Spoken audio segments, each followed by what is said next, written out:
ahead. I know you're planning something. No.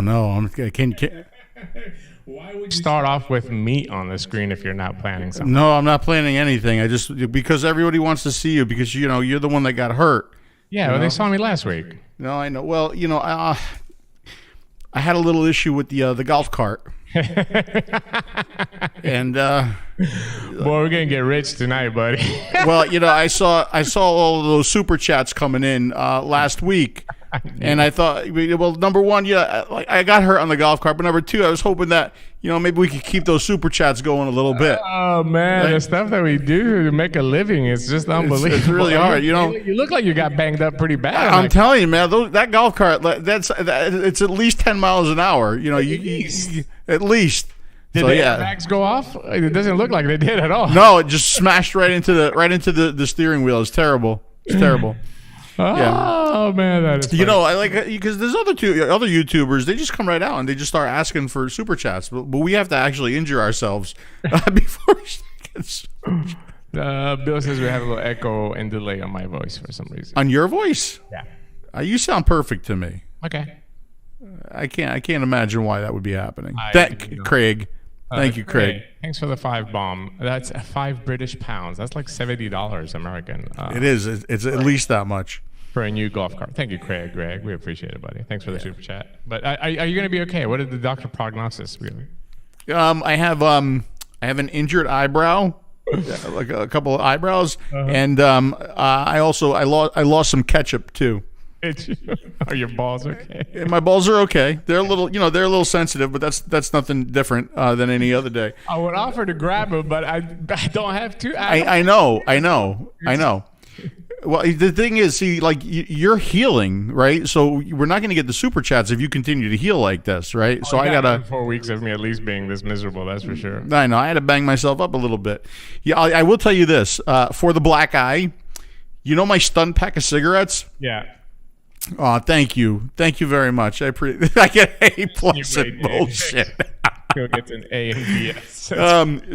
So for this black eye, the stunt pack of cigarettes, I had a light one because I needed the ash, right?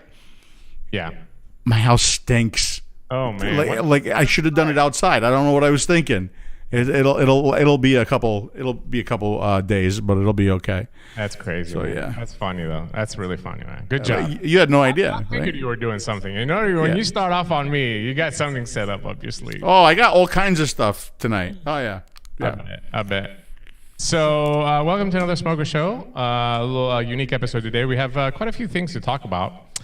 We also have the telephone lines open. The telephone number is 215-383-5752 if you want to call in with any questions or comments. And, of course, our partner, our good friend from Canada, Mr. Bill Tarling, is collecting your questions in the chat. Anything you want to talk about, whether it involves shipping, whether it involves the stuff that we're going to talk about, or anything true. If you have a new question, if you're a new vapor, no question is a stupid question when it comes to vaping. We'd be more than happy to answer them. So just put them in the chat. Bill will collect them. He will pass them on to me, and then at some point we're going to get at them. So don't be afraid to ask questions no matter what it is. Anything. It could be anything. You want relationship help? We can help.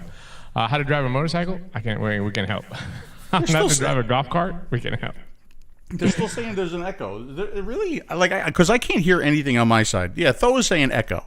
Is Tho the only one who's getting the echo? Because I don't see. Because usually, if there was a bad echo, everybody would be bitching about the echo. Bill says echo. Jimmy says echo. Tho says echo. Really? All right. Let me see. Let me just try something here and see if I can't fix that. No pressure. Just you know how I feel. I know. Well, hey, it's a giant, huge pain in the ass. All right. Monitor and output. Desktop audio. Let's just go with. Demi has an echo. Yes. Super echo. Monitor only. What if I do that? Can you check, let me? Check 1, 2, 3. Check 1, 2, 3. Let's see if that took care of it. All right, let's see. How does that sound now, guys? Does this sound better? Does this sound good? Phil has no echo. Only Dimitri has echo. Demi sounds like he's in a stadium. What the fuck? But it's survivable. How about the Dimitri now? Does he still have an echo? Somebody said good. Craig said good. No. And now somebody says still echo. Oh my God. All right. Let's try. Let's go here. and let's go there. Everything should be good on my side. All the monitors are off on this, and on my mic. Check. All the monitors are off on my mic too. 𝗷𝗿𝗍 with another super chat. Thanks for the $5 𝗷𝗿𝗍. Hope Thank you. And mess up his beautiful tan. Well, nothing can penetrate that skin, but he's like tan mom. I mean, that thing is like leather. Natural. It's almost like he has a second channel playing sound at the same time. I honestly have no idea what to do because, like I said, try saying something now. Hey Kevin, thanks for the super chat. $10. Kevin Yum. $5 American is like $5 American. Glad you're okay, Dimitris. Hey, what are some of the other shipping options? Much love to you guys. Yeah, Dimitris sounds like he's back in the MRI machine. We'll get to the shipping options here in just a little bit, Kevin. And well, I mean the limited knowledge and information that we have. They can't hear me now. Better but low. Okay, so I got to leave that up.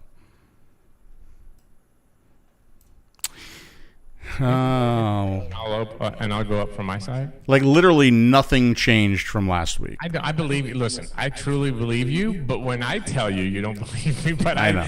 I believe you, but when I'm saying lower me from there, and I'll go up a little bit on my side here. Okay, so I got you down over here. Okay, check 1, 2, 3. Sounds like he has a laptop mic. Echo is back. Bro, yeah, that's because I turned his mic back on here. Great microphone. Delicious. I can eat it. This is literally the only thing. It's not from my mic settings are perfect. Trust me. It's something has to do with OBS. Phil, your mic is picking up speakers. That could happen. I've told Phil a million times to use headphones, but he never listens. Blah blah blah blah. Let me go into settings. Even I have headphones on. Let me go into audio because they're sexy and hidden. But. Desktop audio, speakers, headphones, Realtek, desktop 2, microphone, auxiliary. No, everything is exactly the same as it was last week. So I don't know what to do, guys. So can you try turning off your speakers just for a second? Just lower your speakers. Go ahead. All right, check 1, 2, 3. Now that his speakers are down, can you hear the echo? 1, 2, 3. Echo 1, 2, 3.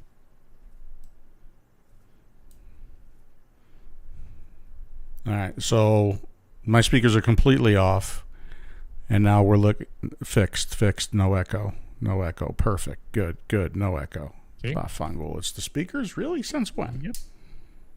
It's. Are you sure that you don't have a second microphone that's picking up maybe your camera microphone going into OBS? No. Okay. All right, I got my speakers turned way down, so we'll see if that works. Turn my volume up a little bit, and let's see if that works. All right, I'm going to turn your volume up a little bit. It's just low. Okay. Okay. Check 1, 2, 3. Check 1, 2, 3. I think we're going to be okay now. How's that sound, guys? How did Dimitris' check sound? Feels wounds healed. Yeah, it's amazing. As soon as the super chat comes in, it gets better. Okay. Sound good now. Sound good. Good enough. Okay, that's good enough. Let's just better. Perfect. Good. Okay. All right. Good. Next week I'll go back. My problem is it's not that I can't run. Like I did it for the Facebook Live because we didn't have a lot of scenes. But when we do this show, it has a lot of scenes, and I can use the mouse, but it's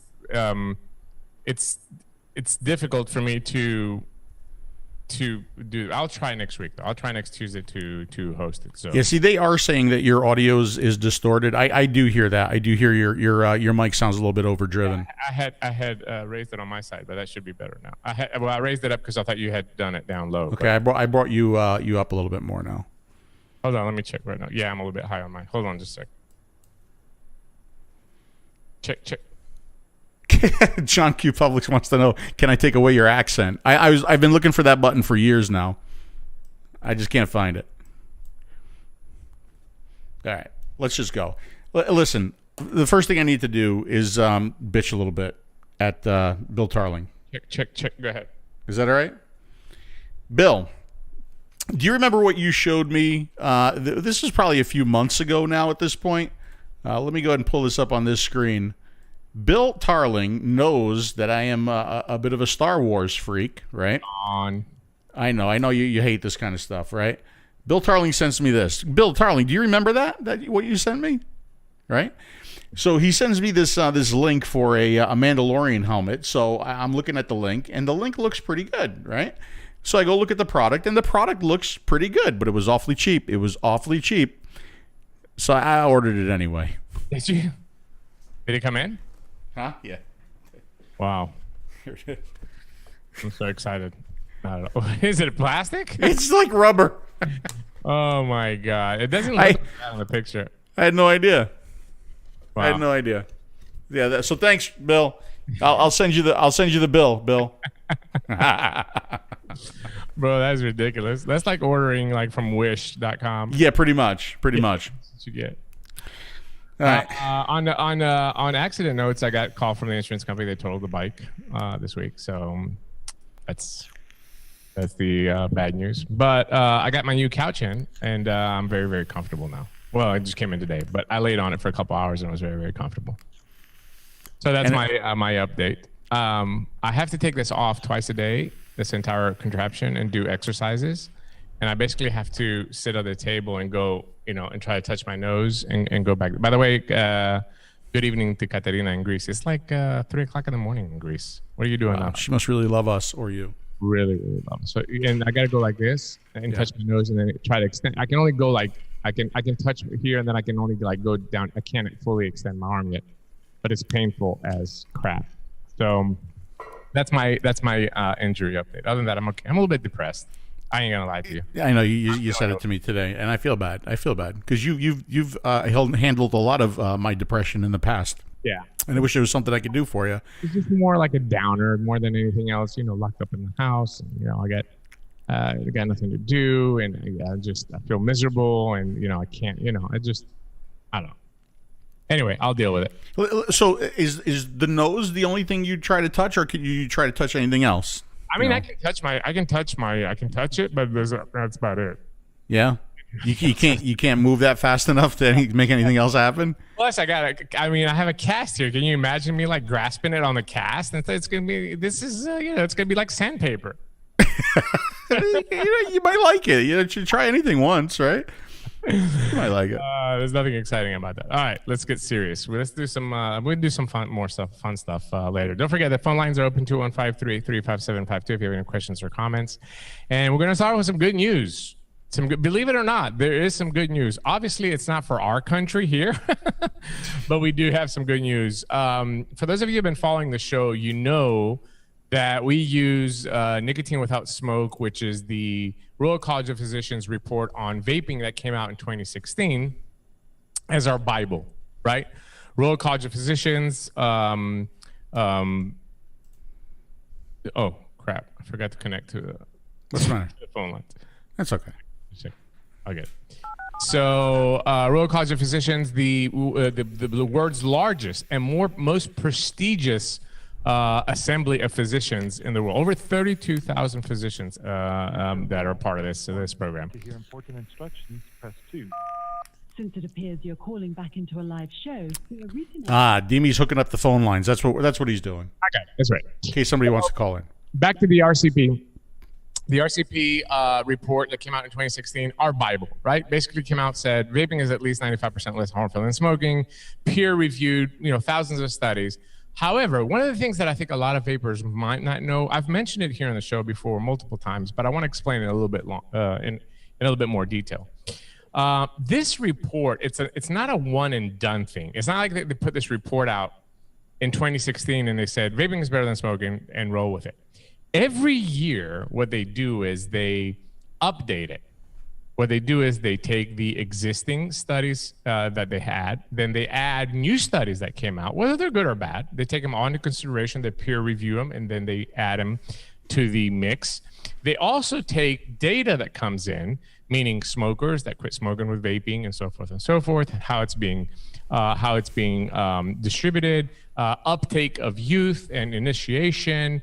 They also take into consideration barometric evidence that comes in from the country. And every year they update it. And the new update came out today. If you want to pull it up, Phil, this was a big. This is actually a government website. This is from the UK government, obviously, gov.uk. And some of the stuff that came out in this, in this report, which is the updated RCP report, this is the seventh independent report on vaping in England, carried out by researchers at King's College London. Nicotine vaping products were most popular aid, 27.2% used by smokers trying to quit in England 2020. Far outnumbers patches and gums and Chantix and everything else that's available in the UK. By far, right? The most popular quit smoking aid in England was vaping in 2020.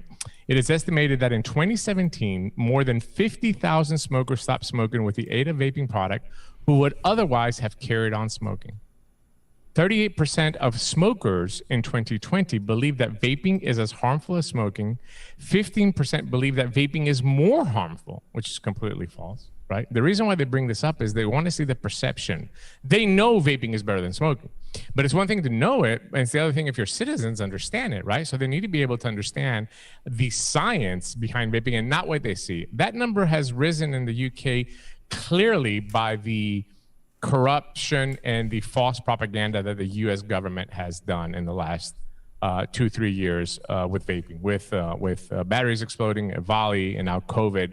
A big push here from our public health groups to deter people from trying vaping, and that spreads across the world because everybody looks to the U.S. Using that vaping product as part of a quit attempt in local stop smoking services had some of the highest quit success rates, meaning between 59.7 and 74% in 2019 and 2020. This one, I want to expand on it here, Phil, because this one is obviously in stop smoking services, which is huge in the UK, part of their national health initiation. Vaping is, they actually give vaping products to people that want to quit smoking in their service centers, right? This staggering number, meaning if you actually went into one of these centers, which gives you support, gives you information, they offer you vaping devices. It's like Smoking Anonymous, basically, right? But it's sponsored by the government. You don't pay anything. In that scenario, when people go to these services, between 60 and 74% success rate, the highest quit success rates of anything that's available on the market.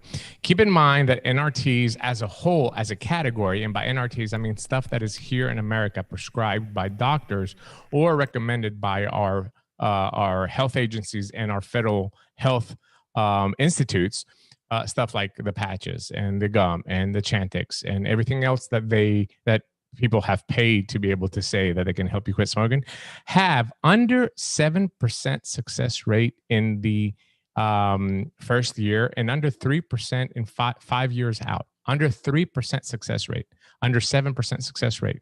The number is staggering. I mean, we're talking about 7 times more success rate using vaping versus what the government here in America is trying to peddle to you and put it. It's tremendous.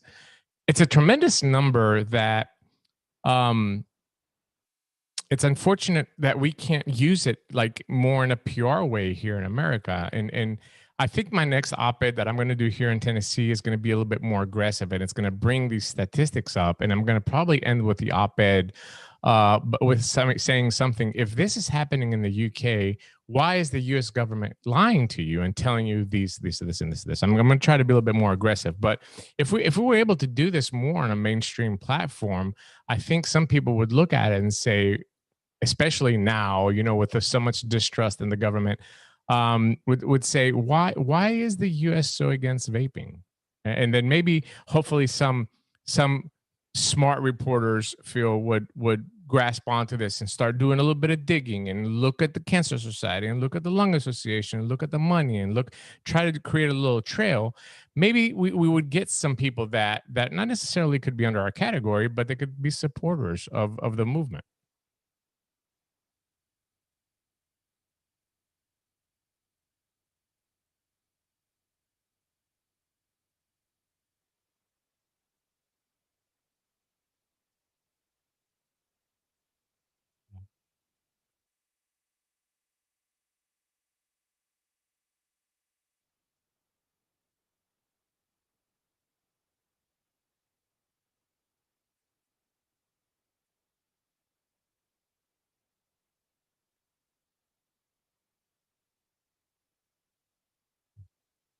You can buy a pack of cigarettes in every corner of America. Everywhere.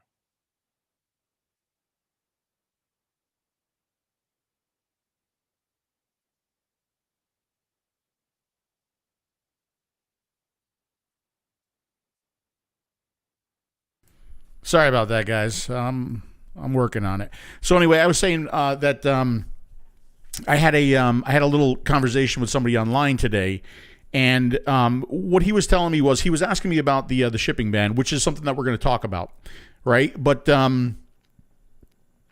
he was telling me that he was concerned. He was concerned about the smokers because he said the shipping ban is going to affect the smokers. And I guess I got a little frustrated because I'm thinking, really, I mean, that's what we're talking about now. The shipping ban is going to affect the smokers.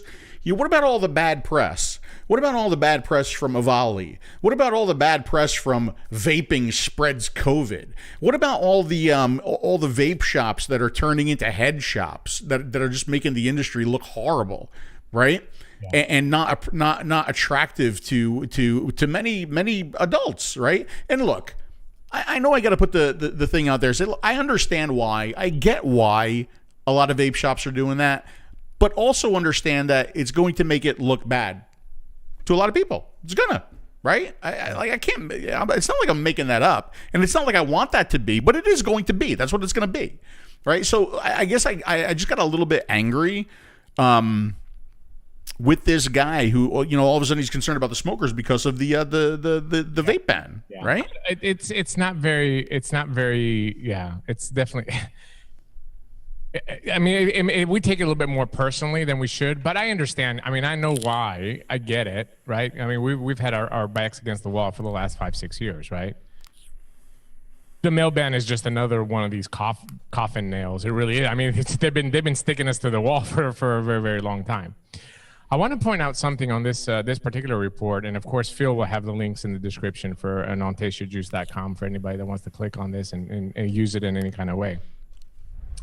Professor John Newton, he is the Director of Health Improvement at 𝗂𝗄 in the UK, okay? His title is Director of Health Improvement, right?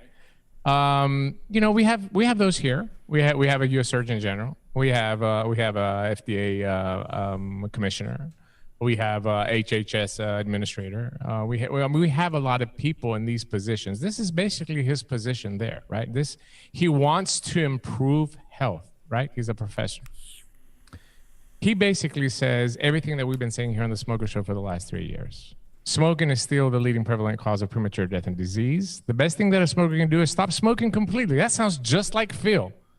Look at the slides of the Smoker Show, and you'll see that we have exactly the same thing in there. The best thing that a smoker can do is stop smoking completely. And the evidence shows that vaping is one of the most effective quit aids available, helping around 50,000 smokers quit a year. This is just for the UK. Thousands more could have quit, except for unfounded safety fears about e-cigarettes. The evidence has been clear for some time now. While not risk-free, vaping is far less harmful than smoking. I mean, it's just like they copied the smokers. I'm not saying that they did, Phil, but it's funny seeing it from the other side of the pond. And lastly, for anyone who smokes, particularly those who have already tried other methods, we strongly recommend they try vaping and stop smoking, ideally with additional support from their local stop smoking service for the very best chance of quitting for good, right? So, go ahead. I think Professor John watches the Smoker Show. Yeah. Because like literally those 3 bullets are taken from the Smoker Show, right? Yes. And by the way, Dimitri and I, neither of us have professor in front of our names, right? No. Neither of us. No. Professors of porn, maybe, professor of but love. That's about it.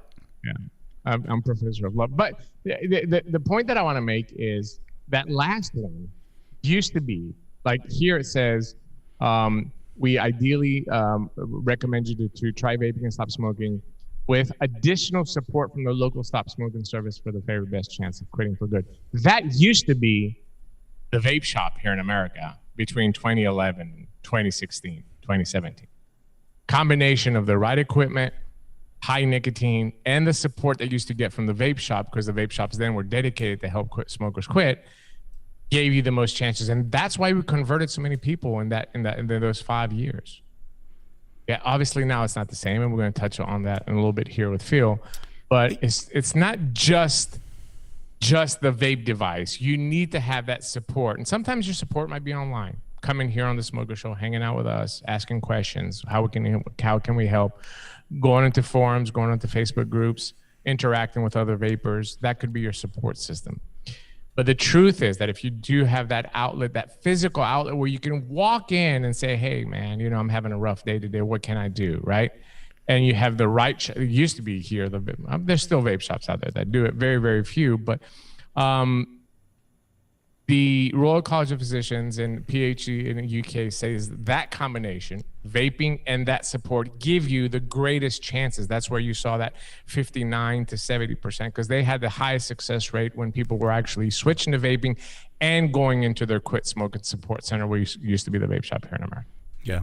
Yeah. The one thing that I love to see in this this article, or the thing that I love to see, is this right here: is the evidence has been clear for some time. Oh yeah. The evidence has been clear for some time. I want everybody to hear that and to repeat that.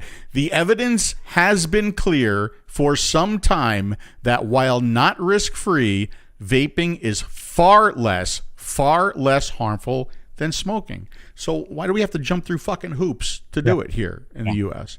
The full report of this is going to come out in 2022, meaning all this evidence that they've gathered will come out in a report published next year in 2022. King's College London is working with a number of different researchers from the UK and the US, including some who contributed to the good article that we had here from the National Academies of Science.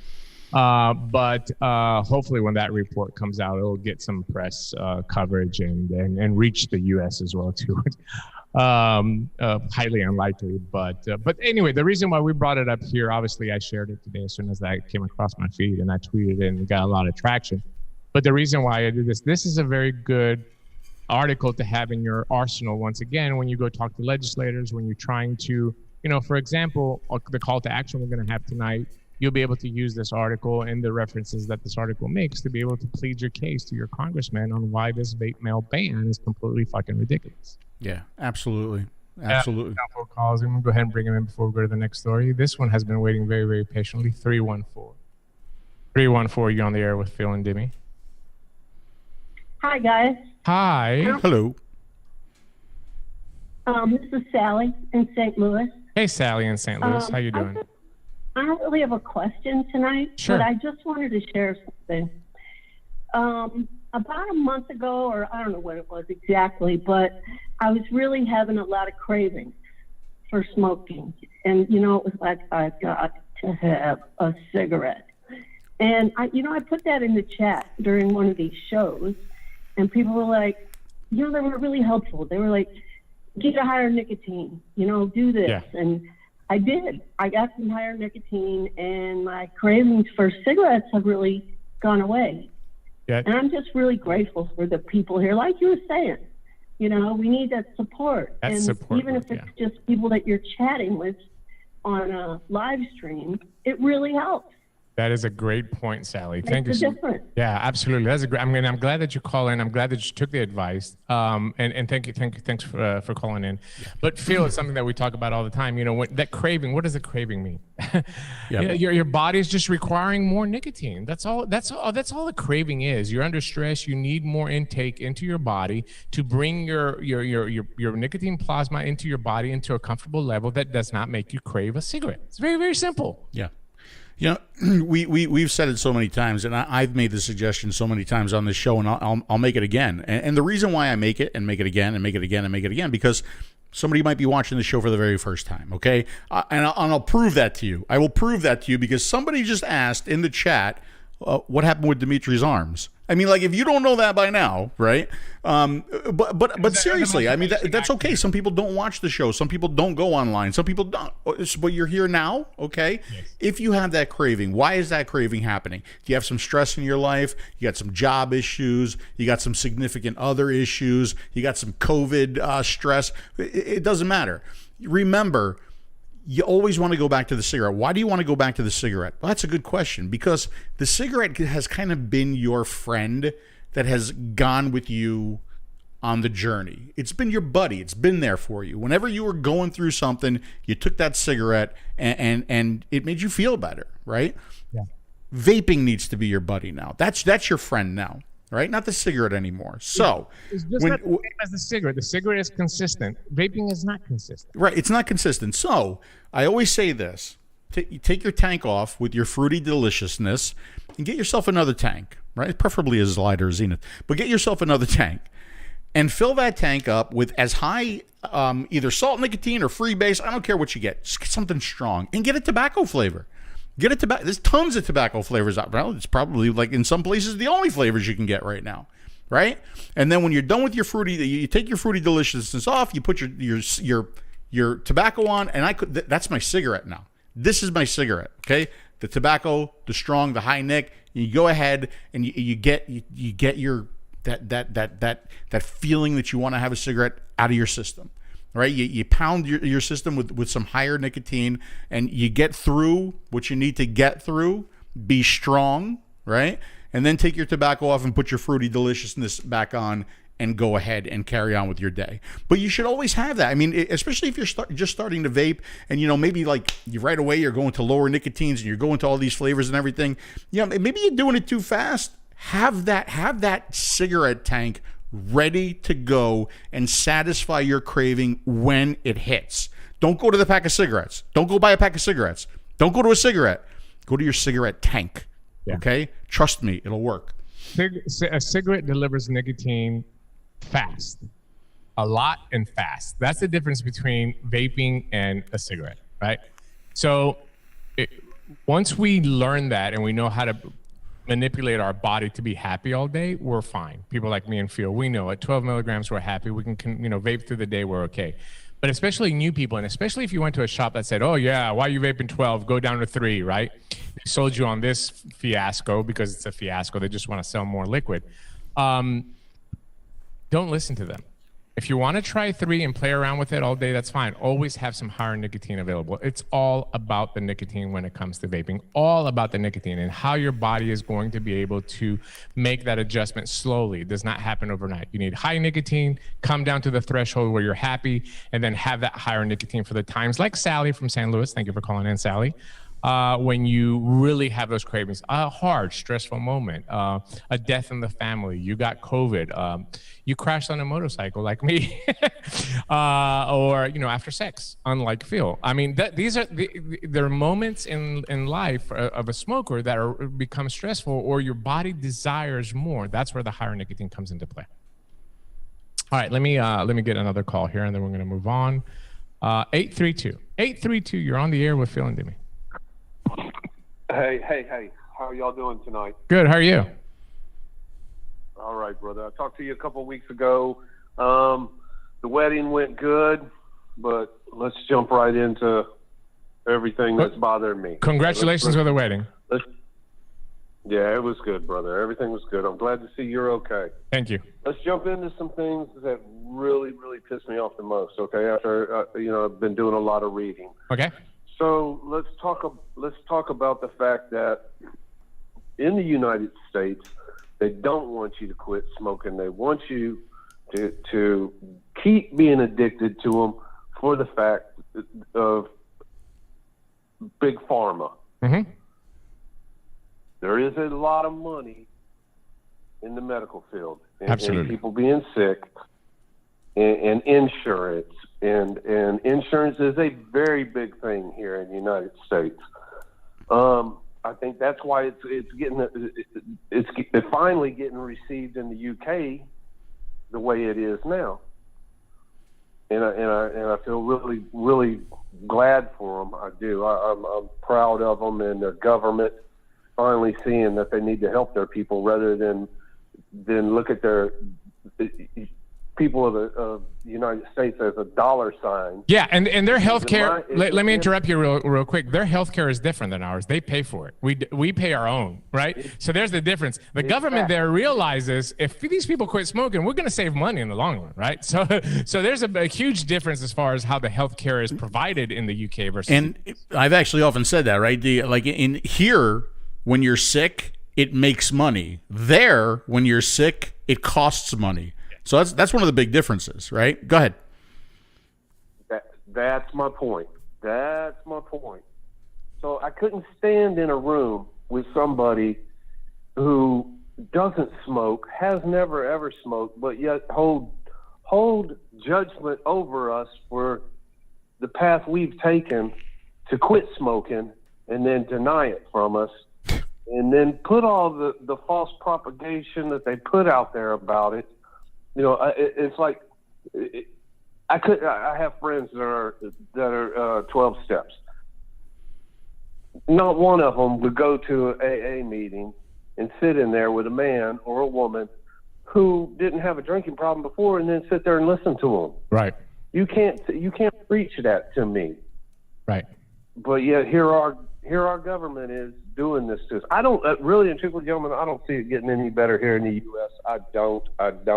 Oh, you're right. It's sad. I mean, I'm 8 years and 9 months clean of cigarettes, and I'm trying to come up with every method in every way that I can. Hey, can I mention a juice name on here without a company, without getting anybody in any? Oh yeah, absolutely. Yeah, you can say anything you want to, buddy. Okay. So me and my wife, we stuck with 𝗏𝗵𝗶𝗀 for 8 years. Yeah. Dr. 𝗏𝗏𝗏𝗏. Yeah. Okay, so let me ask you. They just started. We made a couple $1,000s in orders, just to stock up. Yeah, because they're going out of business. Yes, sir, they are. It's breaking our heart. But now they came back on and they're posting, and I don't know if you're familiar with it. It's a synthetic. I'm not familiar with it. Yes. I'm asking your knowledge if you have it. Yeah, so it's a synthetic nicotine? So synthetic nicotine is not derived from tobacco. It's actually a chemical process where they create the same molecule as with the nicotine that's found in tobacco. And it's not, technically it's not captured under the FDA because the FDA can only regulate products that are made of or derived from tobacco leaves. So synthetic nicotine is not technically, so far, until they do something to capture that as well too, it's not captured under the PMTA. The problem with synthetic nicotine is it costs 10 times as much as leaf tobacco nicotine, right? Because it is a chemical process to make. There's not a lot of demand, and it is there's limited supply. So a kilo of a regular nicotine might cost $800, $900. A kilo of synthetic nicotine might cost $8,000 to $10,000. That's the difference. So that raises the price of the bottle, especially if you get into the higher nicotines, right? The 3 milligrams are, okay, but once you get into the 12 and to the 18 milligram, using synthetic just raises the prices. But it is an option. There's a lot of companies using it. 5 Ponds has been using it. There's a few other companies out there that have been using it as well too. It's just a Band-Aid though. Because the FDA will turn around one day and say, okay, well, you're using synthetic nicotine, then now you have to apply for a pharmaceutical license, which is even worse than going through the PMTA process for tobacco. Yeah. But good, yeah, especially good. Here in the United States. Yeah, as long as they can put product out, and for people like you, I don't judge a company. If you love 𝗏𝗵𝗶𝗀s, great for you. I don't give a shit. What I want is that company to continue to provide a product to people like you that depend on it to stay off cigarettes, right? Exactly. So anything they got to do. Now, let me let me interrupt real quick. Did I hear you say you put in an order for like thousands of dollars for Dr. 𝗏𝗏𝗏𝗏s? Did I hear that correct? Yeah. Have you tried watermelon peach, the #1 best-selling flavor in the unsalted line? You might want to check them out. I'm just throwing it out there. Go ahead. All right, carry on, caller. Go ahead. I knew this was going to happen. I can't stand watermelon. Yeah, it's okay. It's all right. It's sorry. Try Dimitris flavor. It's okay. He's just busting your balls. Don't worry about it. I know. But look, what is your feelings and your thoughts on what's going to happen with everybody trying to get juice and devices from the UK, Paris? I got 2 devices in this week from Greece. Yeah. And what do you? We're talking high dollar stuff. Yeah, I'll talk about that when we talk about the shipping in a little bit. When I bring up shipping here in the next segment, I'll talk about the international orders as well too. I've got it all tied in for that segment there. there's a bunch of stuff still coming out that I'd like to have. Sure. I don't know if You'll be able to get try. it. You'll be able to get it. Trust me. Okay, and one more real quick, Dimitri, is there any way you can say the name of your shop in Greece? Yeah, 𝗏𝗵𝗶. 𝗏𝗵𝗶.gr. Those are I have 3 shops in Greece and a website. And yeah, I'm gonna start shipping to the U.S. soon. If this shit hits the fan, fuck it. Brother, I'm gonna hang up. Hey, I'm gonna hang up. Thank you, gentlemen. And hey, I'll call you next week. And hey, 𝗏𝗵𝗶. That's it, buddy. Where I'm going right now. Thank you, buddy. All right, buddy. Hang up and let's get on. Have a good night. Thanks. Take care. Yeah, that was a great call, man. A lot of interaction. I love it. All right. So, Hey, by the way, I just put the 𝗏𝗵𝗶 website on there. yeah. So Dimitri, go ahead and shoot a super chat my way. Appreciate that. Thank you. Okay. By the way, yeah, we have the special. Well, we have the special this month. I had a bunch of white Anakin protons, the dual battery ones left over. So I saw that. I bundle them up with the Zenith Pro for €50, and they're flying off the shelf. Anyway, so all right, so let's get back to this good news. Well, good news. There's a couple more stories that I want to bring up. That's good stuff. Today, the Competitive Enterprise Institute released, put an article out. Speaking on, once again, do they watch the Smoker Show? Because you remember what I said 2 weeks ago on the Smoker Show about this, right? You did. About this particular administration. And again, whether you have an R next to your name, or you have a D or an I or a G, maybe you're Green Party, I don't know. Or a C, maybe you're the Communist Party. I don't care what you have next to your name. Nobody cares that you quit smoking with vaping. Okay, nobody cares. Nobody cares. That's been proven. But what this article has done, Phil, if you want to bring it up, they're saying exactly what I said, right? I will give everybody the benefit of the doubt. Biden came out publicly. Now we have him on record, folks, saying that he's going to lead with science. If you just listen to the article we just talked about from England, Phil said specifically, the evidence, we've had the evidence for a very long time, vaping is far less harmful than smoking. So if this administration is leading with science, then there's no reason for them not to look at the science and say, oh, okay, well, we have to look at this with the scientific eyes and start promoting vaping for smokers that are not able to quit. Hundreds, if not thousands, says the article of studies have confirmed that the products are far lower risk than smoking, similar in risk to nicotine replacement therapies, highly effective for smoking cessation, and not a gateway for youth smoking. In fact, in the year since e-cigarettes emerged, both adult and youth smoking have hit historic lows. And whenever e-cigarettes or other non-combustible alternatives gain traction, declines in cigarette sales and smoking accelerate. None of that has tempered the opposition to e-cigarettes. On the contrary, the more science has invalidated early fears about e-cigarettes, the more fanatical opponents have become. And it's progressive Democrats almost exclusively at the forefront of efforts to ban these life-saving smoking alternatives. So, from a political standpoint, Phil, this article is really, putting out pretty much what we have said. Look, if you're really leading with science and this is what you ran on your platform, then you really have to look at the facts. But I found it really, really interesting. Just the other day, our favorite Congressman 𝗏𝗵𝗶𝗹, whatever douchebag from Illinois, sent another letter to the FDA saying, hey, we got to ban flavors, we got to remove these products, blah, blah, blah. It seems like more and more good science that comes out, reiterating and rehashing that vaping is at least 95%, the more they go after it.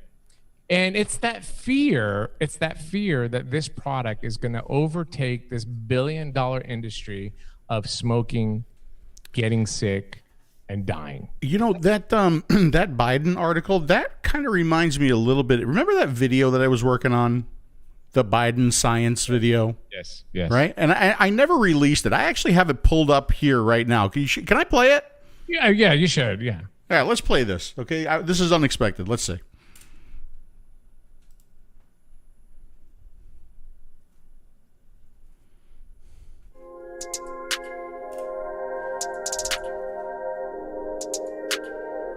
I've always said that the Biden-Harris administration will also going to lead, and we're going to lead with science and truth. We believe in both.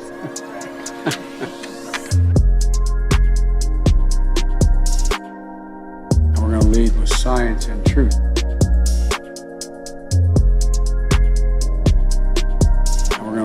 science and truth.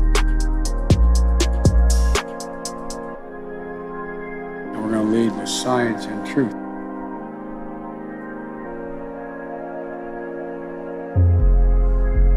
And we're going to lead with science and truth.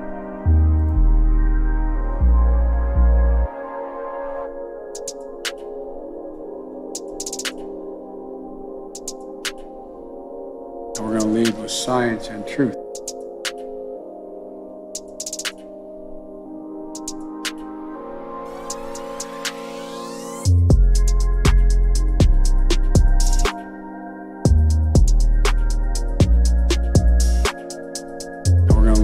Science and truth. And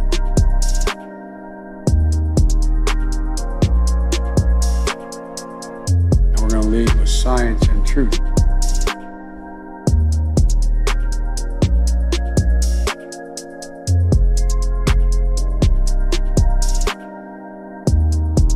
And we're going to lead with science and truth.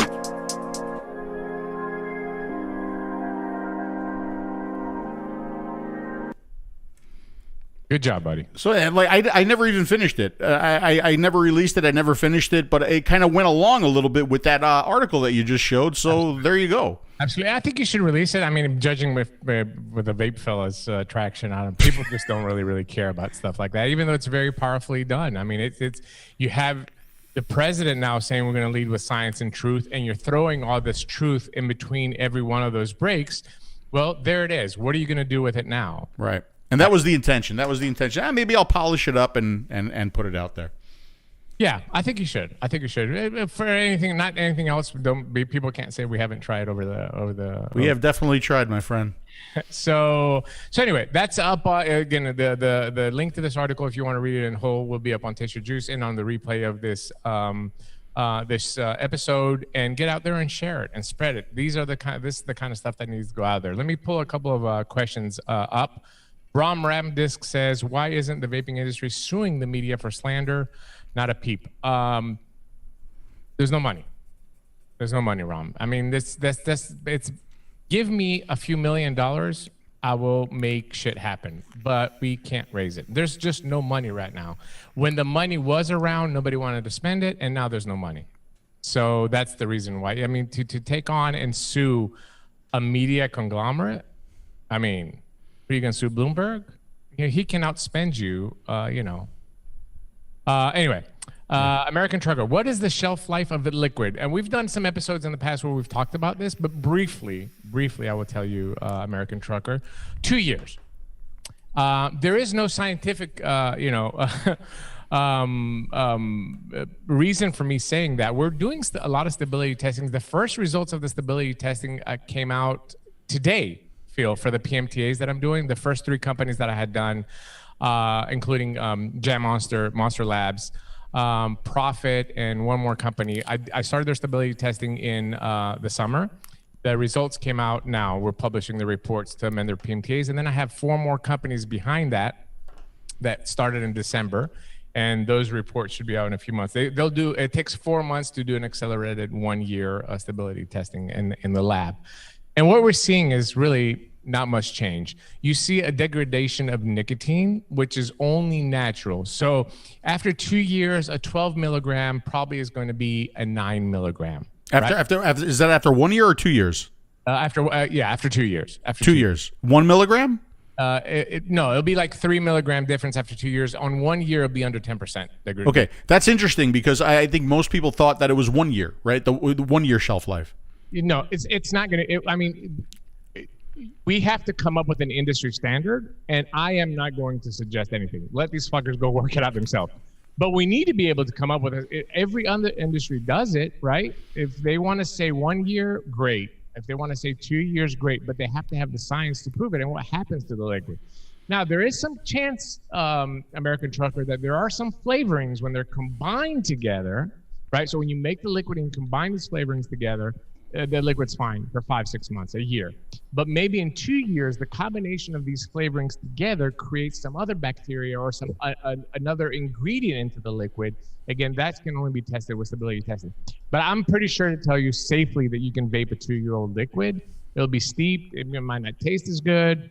and you're going to have some degradation of nicotine, but it's not going to kill you.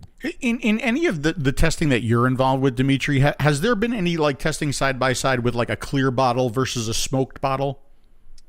Yes, they obviously suggest that it's in a dark, cool place. That's why, if you buy a lot of liquid, keep it in your freezer, keep it in a dark, cabinet somewhere.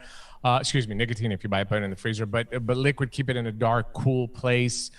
Sun does hurt liquid and oxygen, right? Yeah. So the more sealed up you have it, the more it's going to last. If you just take these regular bottles and leave them like that, oxygen does eventually get into them. So seal them up, maybe put them in a bag. That's going to extend its life. One more question here, and then we're going to move on. Germany wants to introduce, this is from Tho. Yes, just saw this the other day. Germany wants to introduce a vape tax, 4 cents for each milligram per milliliter. So a nic shot with 20 milligram and 10 mil, the price will raise €8, which is almost $10. So the little nicotine shots that we have in Greece, for example, they're about €5. Half that money is tax in Greece of that. So we have 10 cents per meal in Greece for tax, and we have 24% VAT on a 10 ml bottle. So you have €1, which is like $1.25 in taxes, and then you have another 30 cents of the VAT, the sales tax, right? So a 10 ml bottle of a nic shot, before you even make it, you have to pay $1.65 for it. So I understand what you're saying. Yeah. It's hey, listen, Germany needs tax money too, but it's not just America. All right, let's move along. Keep your questions coming. Bill is collecting for me, and he's passing them on to him, and I promise you that I will address him. Yeah, and I see that, Marshall. Yeah, it's not. I don't want to get into very, very technical. I can say safely that you can vape a liquid after 2 years, and I've vaped it, and nothing has happened. But as more of these tests come out, and I will ask some of these companies if I can share the testing with you. I will certainly bring it here on the Smoker Show and show you what a stability testing does and what they measured at the beginning. They measured it in 3 months, 6 months, and 12 months. That's how the test goes: 1, 3, 6, 12, and show you what exactly happens to the liquid over a period of year. And not much. I mean, really, not much happens. It's just you got to spend money for the FDA. Comment from Bill. Reminder that the public consultation by Health Canada nicotine cap deadline is March 4th, and Health Canada is also looking at a full flavor ban ahead too. Yes, that is coming up. Absolutely. All right. The last thing. What else? Oh, the last thing that I wanted to bring up as far as a good thing, believe it or not, coming from a big tobacco company. I was contacted by a big tobacco company it's funny because I'm in the US, but everybody in Greece knows me, obviously. I mean, in the vaping community. So I was contacted by a big tobacco company to help promote this new campaign that they have. It's called Vaping Change My Life.gr. Right? By the way, can we just explain to everybody that all of those alien characters that they're seeing right now, it's all Greek, right? It's all Greek to me. It's probably Greek to a lot of other people too. It is, but they're using the hashtag in both Greek and English, which I like that. If you look there in the Greek letters on the bottom, it says "Vaping Changed My Life," and then it says it again in Greek on the top. But they're using the hashtag in English as well too. And what they're trying to do is they're trying to collect little videos that they can share on social media. I passed this on to my guys, meaning the guys that work for me at the store that have YouTube channels and stuff like that, and I told them to get involved. Why did I do that? Well, I mean, like in a lot of countries, like the US, the orgs that we have in Greece don't do shit. I mean, all they know how to do is to fight amongst themselves. That's all. It's just like here. It's exactly like here, Phil. All the orgs here, they fight amongst themselves instead of fighting the opposition. And the same thing is happening in Greece. We had a campaign that our organization did in Greece a few years ago. It was called Vaping is Not Smoking. And they had for a logo, they had a teapot, where to simulate that the vapor coming out of the teapot is the same as the vapor. It was just so stupid. And you know who shared it? vapors, and it was in the vape shops and on social media in the vape Facebook groups. That's as far as that campaign went. So why am I promoting this? I'm promoting it because this is good, and it's unfortunately that it takes a big tobacco company to come up with to do something like this, meaning promote vaping, and it did change my life, and it did save my life. Get involved. If you're in Greece, get on this. Participate. There's a form that you can fill out where you send to your representatives, and you can send one to your Euro senator as well too, saying what vaping has done for your life. So get out there and supporting Vaping Changed My Life.gr. Thank God for big tobacco. So I think, okay. So look, I think this is a good idea, but let me play devil's advocate here a little bit. How many fucking times has this been tried in the States? It has, yeah. But these guys. These guys are paying influencers to promote this. These guys are spending money for this to be on billboards, to be out there. It's not going to be, oh, let me give it to Phil Busardo and we'll share it in a group, and it's going to be just us. So that's the big difference. The big difference here between this and what has been tried multiple times in the States is like you get like a vape shop. It's okay. Yeah. We're going to get all of our customers. They're going to make quick videos, and then where does it go? Nowhere, right? This, at least you've got some horsepower behind it. You got some dollars behind it. They're actually going to collect this stuff, and they're going to do something with it, right? Yeah. Okay, so that's the big difference there. Yeah. Question from Danette: can I put the plastic bottles of Nick in the freezer directly, or do I have to put them in glass bottles? I think Jennifer is in the chat. She can answer that, but I'm sure plastic bottles are fine in the freezer. I don't know, my nicotine plastic bottle's been in the freezer for a long time. I got my head stuck in the freezer too, by the way. Jennifer or Max, they both do a lot of DIY. If they're in there, they can expand on it a little bit more. But yeah, plastic should be fine. The difference is who's going to see it. Right. That's what it boils down to. And if you're able to have the money to put behind it, and they organized this good. It's not as a shitty campaign. They organized this good. They reached out to the vaping community. I mean, I see that as a good thing. And whatever, I'm not a big tobacco fan, and I know that they have manipulative ways. I can tell you all the bad stuff about them. But when there's something good happens, why not? I mean, why not promote it? I mean, this is about vaping. This is not about one particular company, and they've done it right. So the reason why I'm sharing it, even though I didn't get involved in the campaign, I didn't take any money from them. The reason why I'm bringing it up because it is a good thing, and I want people in Greece to embrace it, and I want people in Greece the vapors to participate in it. I actually made a post on my Facebook about it today as well too, in Greek. Okay, so everybody looks at, big tobacco as the enemy, and I think in a lot of ways they are, but let's admit it, right? I mean, if big tobacco would play with us on a level field, right? If they would welcome competition. What's that? Yeah, if they would welcome competition, right? And if big tobacco went to bat for flavors, if they put their horsepower and their money and their lobbying behind flavors and saving flavors, not only for them but for us too, I think that would change a lot of people's perception. It would, but that's not how big corporations operate, especially in the United States. I saw a documentary the other day that talked about chicken meat processing plants in America. Okay, why do I bring it up? Because it's exactly what the big tobacco companies are doing as well, and any other big corporation, big oil conglomerates, big power energy companies. Meat processing plants in America employ about 65% immigrants and 20% minorities, including African Americans and all that, and then the rest of them are white. The conditions that they work in are horrible. I mean, horrible. They didn't take any COVID protection. They were one next to each other, cutting up meats and cutting up chickens. People got sick. Then what they do is they go into states that the owners of these companies like Tyson and some of the big Smithfield, big process, they go into these states where they obviously give money to politicians that are running for them to create laws that protect them from being sued or being able to implement policies in their factories where the factory worker has to go first into the nurse of the factory, and only they can give them the permission to go to the doctor. They try to discourage them. If they go to the doctor, they can sign a piece of paper that says that they're not liable. All this happens. Why? Because they have politically influenced to corner the market. And somebody that has a small processing plant can't compete with that, right? When they have to pay these big salaries and they have to take care of it and have the right insurance and all that.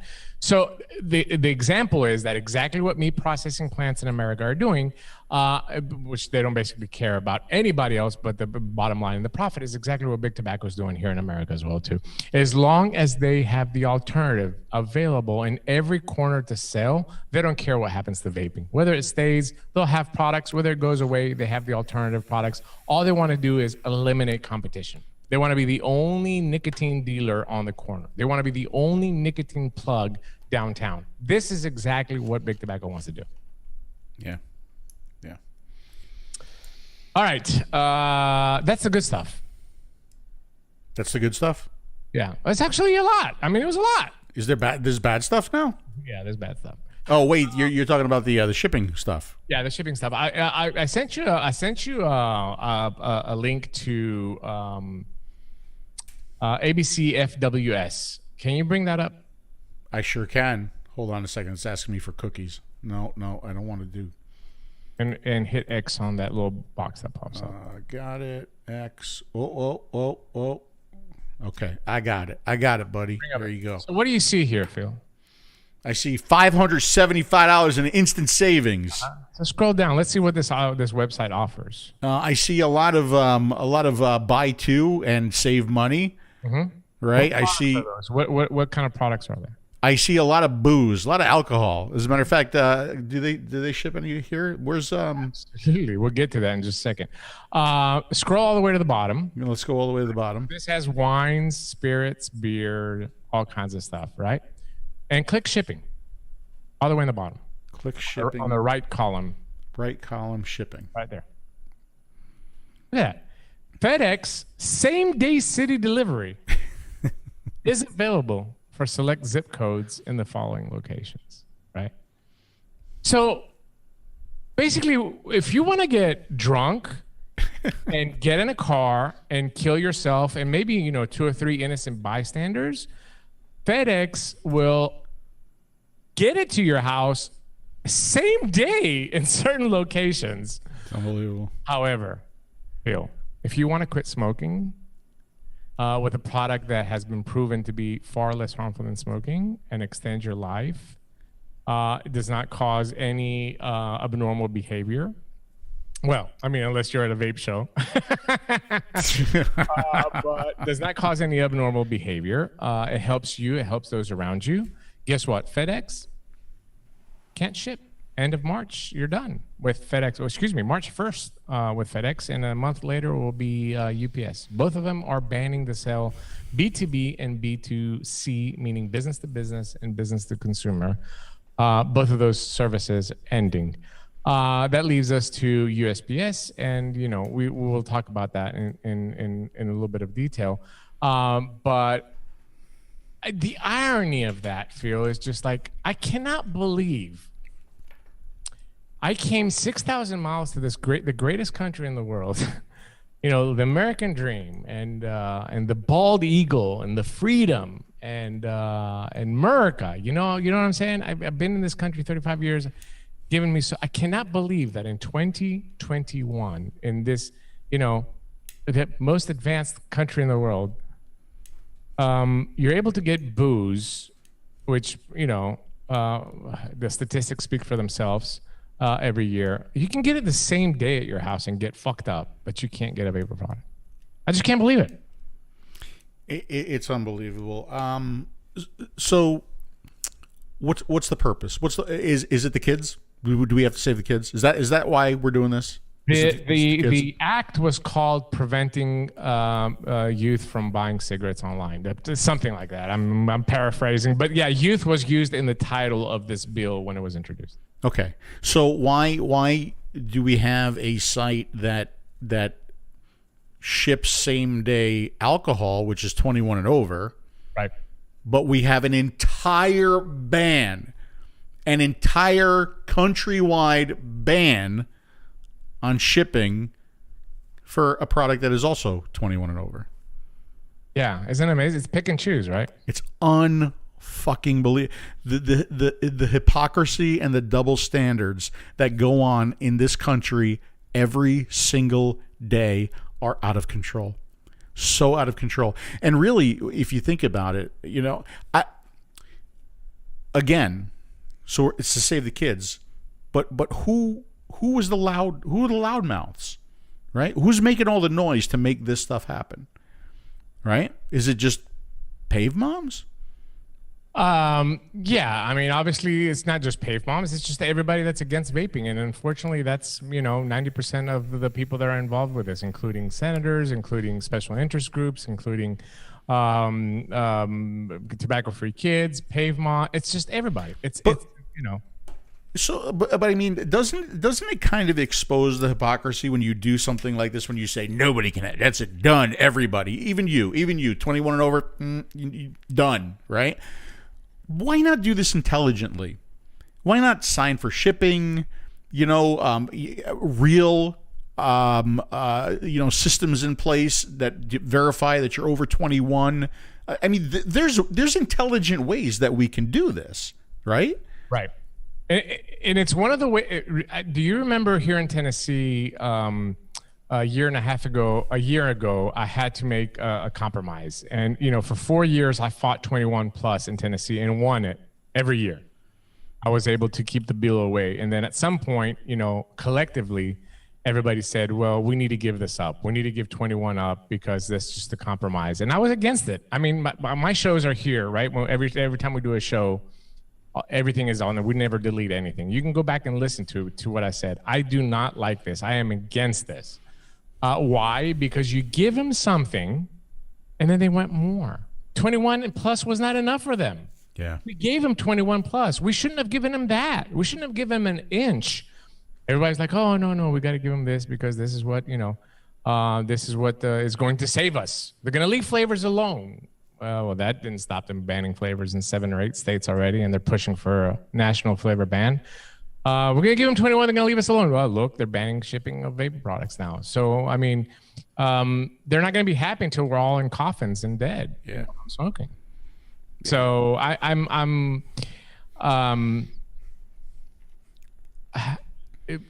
bring the wind up for the hypocrisy, but I can go on and on and on and on and tell you, and you know as well too, there's so much stuff that we can order from the internet that is 1,000 times worse for you than, porn, for one. Easy, please don't make that get banned. Okay, just shh. I have kids, and the access that these kids have to, and look, as an adult, if you want to go out there and watch, porn, you have every right to do it. But the problem is that there's no oversight, and the complete lack of oversight, what has done is it puts these, and we're talking about some stuff that it's not just regular sex, right? I'm going to sound like a prude. I'm not. I mean, I'm wearing a 𝗵𝗵𝗶𝗹 shirt, for crying out loud. It's not that, but I have kids. And these young kids, 15, 16, are watching this porn, and they feel like this is the way that women need to be treated. And women believe that this is what you need to do to stay in a relationship, for example. It's a huge problem in this country. It's a huge problem. Where are the 𝗵𝗵𝗶𝗹 it should be 𝗵𝗵𝗶𝗹, parents against porn. You know what I'm saying? Where are those people to go out there? And I'm just bringing this as an example, but I do believe that it's a big problem. Having 2 daughters, trust me, I've heard some stories. I know it's very painful for a parent. But it's just another example of telling you, like, the hypocrisy, like, oh, okay, just put that over here. We're not going to worry about it. How about illegal drugs? Because I can go and get my daughter's phone right now, Phil, and I can bring up Snapchat and I can get you anything. What do you want? LSD, mollies, weed, coke, oxys, heroin, you name it. I can have it delivered in my house within an hour. Anything that you want, right there off her phone, right off Snapchat. Oh, but nobody sees how You okay? Careful. Don't. Oh my God. But nobody does anything about that. Like nobody. We're not seeing any restrictions in that. We're not seeing any ban on these products that are being readily available on the internet. What we're seeing is a ban on vapor products that helps adults quit smoking. And nobody's going to save us at this point, right? I mean, who do we have to save us? We have a call to action that I want to bring up. If you want to bring it up, it's this is very, very well done. I just shared it on my Facebook. It's a 2-part that 𝗂𝗂 has created. Very, very easy for you. If you scroll down, you're going to see that there's 2 things that this is a 2-part call to action. So don't just do one, do both of them. The first one is the USPS comments. So at this stage of the game, what happened is President Trump signed this into law in the December budget that came around. And now they have put out a proposed rule. And the proposed rule is bad. After this will be the final rule, and then the effective date of the final rule after this 30-day comment period is up to. In this 30-day comment, basically what you do is you send a message to USPS, you put your information inside, and you tell why USPS should not ban vapor products from coming.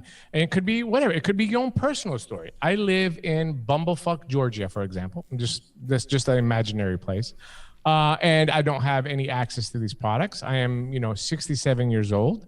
And I don't have. I need to be able to get these products in order for me to stay off cigarettes. Oh, and by the way, look at this article that Dimitris just talked about today, that says that vaping is far less harmful than smoking, that came out of the Royal College of Physicians. It could say, look, I'm a 50-something guy in Cape Coral, and we don't have shit down here. We have a lobster lady. That's about it. And I need to be able to get my #1 selling watermelon peach from the unsalted line shipped to me in order for me to continue to stay off cigarettes. I'm just making up stuff, but put your own personal story here on the left column, which is action 1 for USPS. And then on the right-hand side, they have actually put some stuff in there for you to reach out to your Congress. This will send it out directly to your Congress representatives. So once you put your address inside, it finds who your Congress representative is, and it'll go directly. This is an automated system that 𝗂𝗂 has been around for a while. And on the second one, again, we're opposing what they're doing with the federal ban of the products. This is a very, very short call to action because we only have 30 days of this comment period with USPS. I can tell you definitely that there's a lot of big players that are working behind the scenes for various reasons. Not necessarily vapor products, meaning our products, but for other reasons as well too. And why I say that is Phil got a question that it passed on to me, and I want Phil to read that question, and I'll be able to answer it here. Okay, I have to put on my glasses. Is that okay? It's okay, buddy. I'm used to it. All right. Phil, a lawyer I know tells me that he believes the vape ban law will not stand up in court if challenged by someone that is charged with a violation, if represented by a top-shelf law firm. One example is if a vape pen at a legal dispensary can be sold only if it contains THC, then one filled with any other legal substance should not be illegal or not be subject to different regulations. Another is like saying beer is legal, but you can only consume it out of a bottle and not a can, etc. If a law is irrational, its legality is always. Let me know what your thoughts are on this, Steve. So, #1, nobody from our industry is going to sue. Yeah, maybe the weed guys are going to sue, but it's not going to be anybody from our industry. #2, people are upset because the definition that they have given to ENDS, meaning electronic nicotine delivery systems, is so vague that it captures pretty much everything, including weed. Look, the ATF has no power over the hemp industry. It's ATF, right? Alcohol, tobacco, firearms. It's not alcohol, tobacco, firearms, hemp, THC, CBD. ATF does not have. However, the definition as written in this bill captures all those products because THC is often put in carts. And that cart definition matches the definition of USPS. I'm going to read that definition to you now. Oh, boy. The term ENDS is defined very broadly to essentially include all vaping products liquids, components, and accessories, whether they contain nicotine or not. Specifically, an ENDS product is defined as any electronic device that through an aerosolized solution delivers nicotine, flavor, or any other substance to the user inhaling from the device. Does that include deer antlers? It includes deer antler. Okay. Absolutely. Deer antler is included in this definition. So is caffeine. So is melatonin. So is whatever. Anything that can be aerosolized and inhaled by the user is captured by this. I'm going to expand that on a little bit, just a second. Including an e-cigarette, an e-hookah, an e-cigar, a vape pen, an advanced refillable personal vaporizer, an electronic pipe, and any component, liquid, part, or accessory of a device described above, without regard to whether the component, liquid, part, or accessory is sold separately from the device. So it doesn't have to be in an all-enclosed unit. If you have a mod, a tank, batteries, liquid, separately, they're all captured under this. Based on this definition of ENDS, zero nicotine e-liquids, synthetic tobacco-free nicotine e-cigarettes, and CBD, THC, hemp vape pens, among other things, would all appear to be captured. So we have an issue here with the definition, which I know a lot of big players are trying to use this comment period to tighten up that language. Meaning maybe devices will be excluded, meaning maybe weed will be excluded, maybe THC, maybe CBD will be, maybe Delta 8, 9, 69, 109, whatever the fuck number we're on now, maybe that will be excluded. But I guarantee you that nicotine vapor products are not going to be excluded. I mean, they're not. So what this gentleman asked you, well, number one, nobody from our industry is going to sue. So forget about that. We talked about that earlier. There's just no money.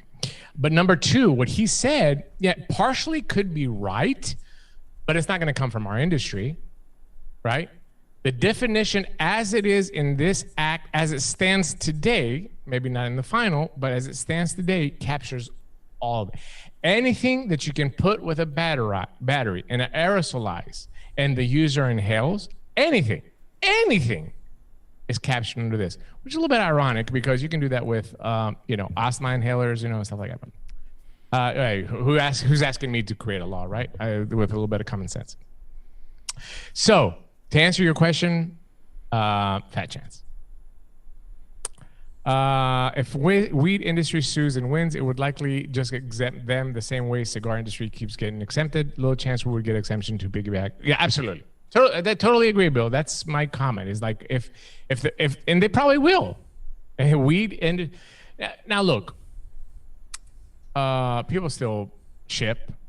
I mean, people still ship stuff through the USPS every day. You can get Coke, heroin through USPS. I mean, it happens. It happens to this day.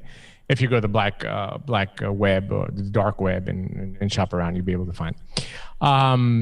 But this is very serious, folks. I mean, this is very, very serious for our industry. It's a devastating loss for consumers. Number one. Consumers are the ones that are going to suffer from this. Obviously, a lot of businesses, for example, Element Vape, Vapor DNA, My Vapor Store, our favorite store, My Freedom Smokes, all these guys that are solely dependent on internet sales. They don't have any physical stores. All they do is sell online, and they have a lot of customers. They're in a pickle. Distributors are in a pickle, Phil, because, I want to read this real quick. I got this from Global Source Distribution out of Iowa. They're a big distributor company. Their email said, due to recent changes in the FedEx policies on vapor products, all shipments with vapor products must be landed by March 1st. That's the end when FedEx can ship. Any orders placed after that date will be shipped by UPS, and that's going to work with until the end of March because April 1st, UPS is banning vapor products as well too. Global Source Distribution has been rigorously working to build a network of distribution channels and options to continue serving our customers after April 5th, 2021. When we have regions completed, we will announce these options at the time. Rest assured that Global Source Distribution is here for the long haul, and we're making certain our shipping sources are the best options available. That's coming from Ashley Hartman. We met her. I feel you probably don't remember, but anyway, we met them in China. But there are moves being made with small regional shippers. There's a lot of crooks popping up as well too, because there's, at any time that this industry is hurting fuel, crooks pop up and they try to take advantage of the industry. So be very, very careful. But there are small regional shippers that are trying to work. Some of them have some minimum thresholds. So you have to sell like 500 packages a day in order for them to work for you. The problem that the smaller companies will have versus the big guys, meaning the big distribution, is that there is an exception to what USPS is doing for business to business, meaning me as a business, I can ship. If I make liquid, I can ship to a vape store using USPS, or if I'm a distributor, I can ship to a vape store through USPS. But the process to do this, Phil, is absolutely ridiculous. You have to register in every state, and you have to file reports every month of what you're selling, and you have to pay the taxes that you're responsible for that particular state. And it's not uniform.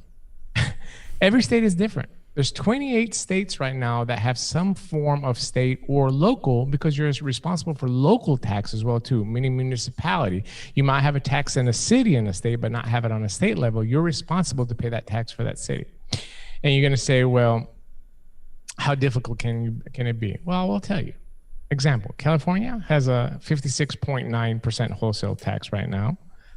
So you'd be responsible to pay that. However, in Colorado, right now, there's a 30% manufacturer list price tax. Beginning in 2022, that's going to be 35%. Beginning in 2023, that's going to be 50%. In 2024, it's going to be 56%. And in 2027, it's going to be 62%. Right? That's just one state. Me as a small company, can you imagine? I'm just a small business. I have 5 employees and I'm making liquid and I'm trying to send. I have to keep track of everything. Oh, by the way, in Connecticut, pre-filled cartridges, they're 40 cents per mil, but all the other electronic products are 10% wholesale of price of the tax. In Louisiana, it's 5 cents per mil for liquid. In Maine, you have a sales and use tax. In Massachusetts, there's a 75% wholesale tax. In Minnesota, there's a 95% wholesale tax on nicotine, but there's a bill being passed right now to ban flavors and tax these products more in Minnesota. So if I'm a business, I have to have one person dedicated simply to follow the laws that are ever changing, because this is just what I'm telling you that's updated now without the upcoming 2021 legislative session that I'm assuming stuff was going to change in various states as well too. New Jersey, cartridges, pods, 10 cents per mil, 10% on the listed replay price of the containers. Pennsylvania, 40% wholesale tax. Utah, you have to, oh, by the way, I'm just telling you what in every state you have to register, you have to get a business license as well too, if that state requires you. So now you have, 200 here, 500 in bigger states, 150 here. You have to apply and get a business license. Oh, which, by the way, you have to renew every year. So this is another added cost on top of everything else that you have. In short, and I can go on this topic, and as a consultant, I have to do this with my clients as well too. But what I'm trying to say is that in order for you to get that exemption, you literally have to bend over and get screwed by every step of government, every ladder from local municipalities all the way to the top of the state, in order for you to be able to qualify and fill out the application and get the exemption to sell B2B. And now you're dealing with the ATF. This is no joke. I mean, I'm not discouraging anybody from trying that. If people want to reach out to me and they have more questions, if they're a business, I'd be more than happy to help them. There's a few companies out there that do this for you, meaning they go and they register in every state for you and make sure they maintain records and they pay. Of course, you pay for that service. It's not free. So for small businesses, it's going to be virtually impossible for them to hire these companies. But there are companies out there for the big guys that would be able to do that and go out there and fill out these forms and make sure that they're compliant. And the reason why I said that is because now you're dealing with the ATF. You're not dealing with some, a Facebook troll. You're dealing with an agency that can literally bust into your house with shotguns, flashlights, and arrest you and seize your property and put you in jail and prison. If your reports are not correct and they catch you, you know, I mean, this happens all the time with alcohol and other products that are being black market sold. But can you imagine, you know, they come in and say, well, you know, you put down here you sold 60 bottles, but instead it was 100 bottles, for example, and you go to prison for selling liquid. You know, I mean, it's a reality. I know I'm joking about it, but it's a reality. This is serious stuff, folks. It's something that we all should be aware of and be careful on. So the last DP show that we did, you said you weren't jumping off of a bridge yet. Correct. Are you still in that same mindset? Yes. Until I see the final rule and it's published, I hold out hope that I know there's people working behind the scenes. I can't give you any details, but I will tell you that, you know, even big tobacco companies don't like this. I mean, there was a huge investment made into Juul, don't forget, and there's going to be huge investment in other alternative nicotine products out there that these companies need to be able to ship. You know, Juul was very, very big when they pulled all these pods and they're selling them directly from their website. There's other pod companies, and I think Juul has a subscription plan as well too, where you go and you pay $50 a month and they send you the pods automatically. There's a lot of big players that are mad about this. They're not happy about this. So I'm holding out hope that maybe once again, big tobacco steps up and they're able to influence or somehow come up with a solution. I think that whether it's black market, whether it takes, you know, a shadow company, whether people are continue to use USPS and just don't put anything that's vape on it or whatever, I think there's going to you'll have to be in the know-how. Small regional carriers, shippers, it might cost a little bit more. I think that if nothing changes, I still think that we're going to be able to get some product. And of course, overseas. There's nothing, you know, stopping. This is a U.S. law, folks. There's nothing stopping you from ordering from China, or from, you know, I mean, in Liquid Puff we don't sell internationally yet, but there's other websites in Europe that ship to the United. I order from 𝗵𝗵𝗶𝗹 all the time, and they have really nice drip. You know, I'm a drip tip fanatic. I love this. This white drip tip here is just very, very comfortable. I order them from 𝗵𝗵𝗶𝗹 and they send them to me from the UK. In a few days, it's here. Pay PayPal and I'm done.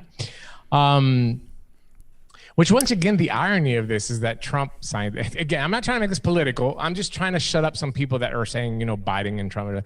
But Trump was making America great again by signing a bill that sends again business to every country except the U.S. because you can continue to bring these products in. Now, if they sell you a product with nicotine and it's caught, they're going to get in trouble. But, you know, there's literally millions of packages coming in every day, and nobody's going to do shit. You know, they might catch one or two here, but the probability of them, you know, well, I mean, it's virtually impossible to open up every package. But the truth is that I'm not panicking yet. I'm still holding out hope to see the final rule and how it's going to be effective dates and how the wording is going to end. Have you looked into the costs on submarines? Yeah, actually, I heard that you can go. This is absolutely true. The DEA has seized a bunch of submarines from drug cartels over the years. And I heard that there's an auction once a year or once every 2 years down in Miami where you can go and you can bid on these submarines. I mean, obviously they used to move coke, right? But you can buy these submarines and we can move #1 selling Watermelon Peach from the Unsalted line. In fact, we should paint the submarine as a watermelon. Make it green with a little seeds on it. It's gonna be look cute. Oh, they're gonna be like, oh, look cute. It's a little watermelon. That is a brilliant idea. Let me ask you this: if we were to get the submarine, okay, and we were to just like shovel dirt underneath it, dirt, eventually like make an island, can we put a warehouse there and ship from the island? It would have to be. I would have to look at what the nautical miles are that would not capture. Or I mean, listen. Anything is possible, my friend, with a little bit of ingenuity. I mean, there's. Let me ask you this. Let me ask you this. To America every year. Let's say a few bottles. Melissa, thank you for showing me your melons. Let's say What? Melissa's showing me her melons. This is right there. You know what? When we get into the serious stuff and we start talking about like shipping bans, and everything, I drink. I can't help it. Okay. How far would we need to take my boat offshore to then attach vape products to my quadcopter and send them to people? How far off do you think we would need to go? Yeah, I don't know. I mean, I'd have to look into the laws, into the regulations. Yeah, please do.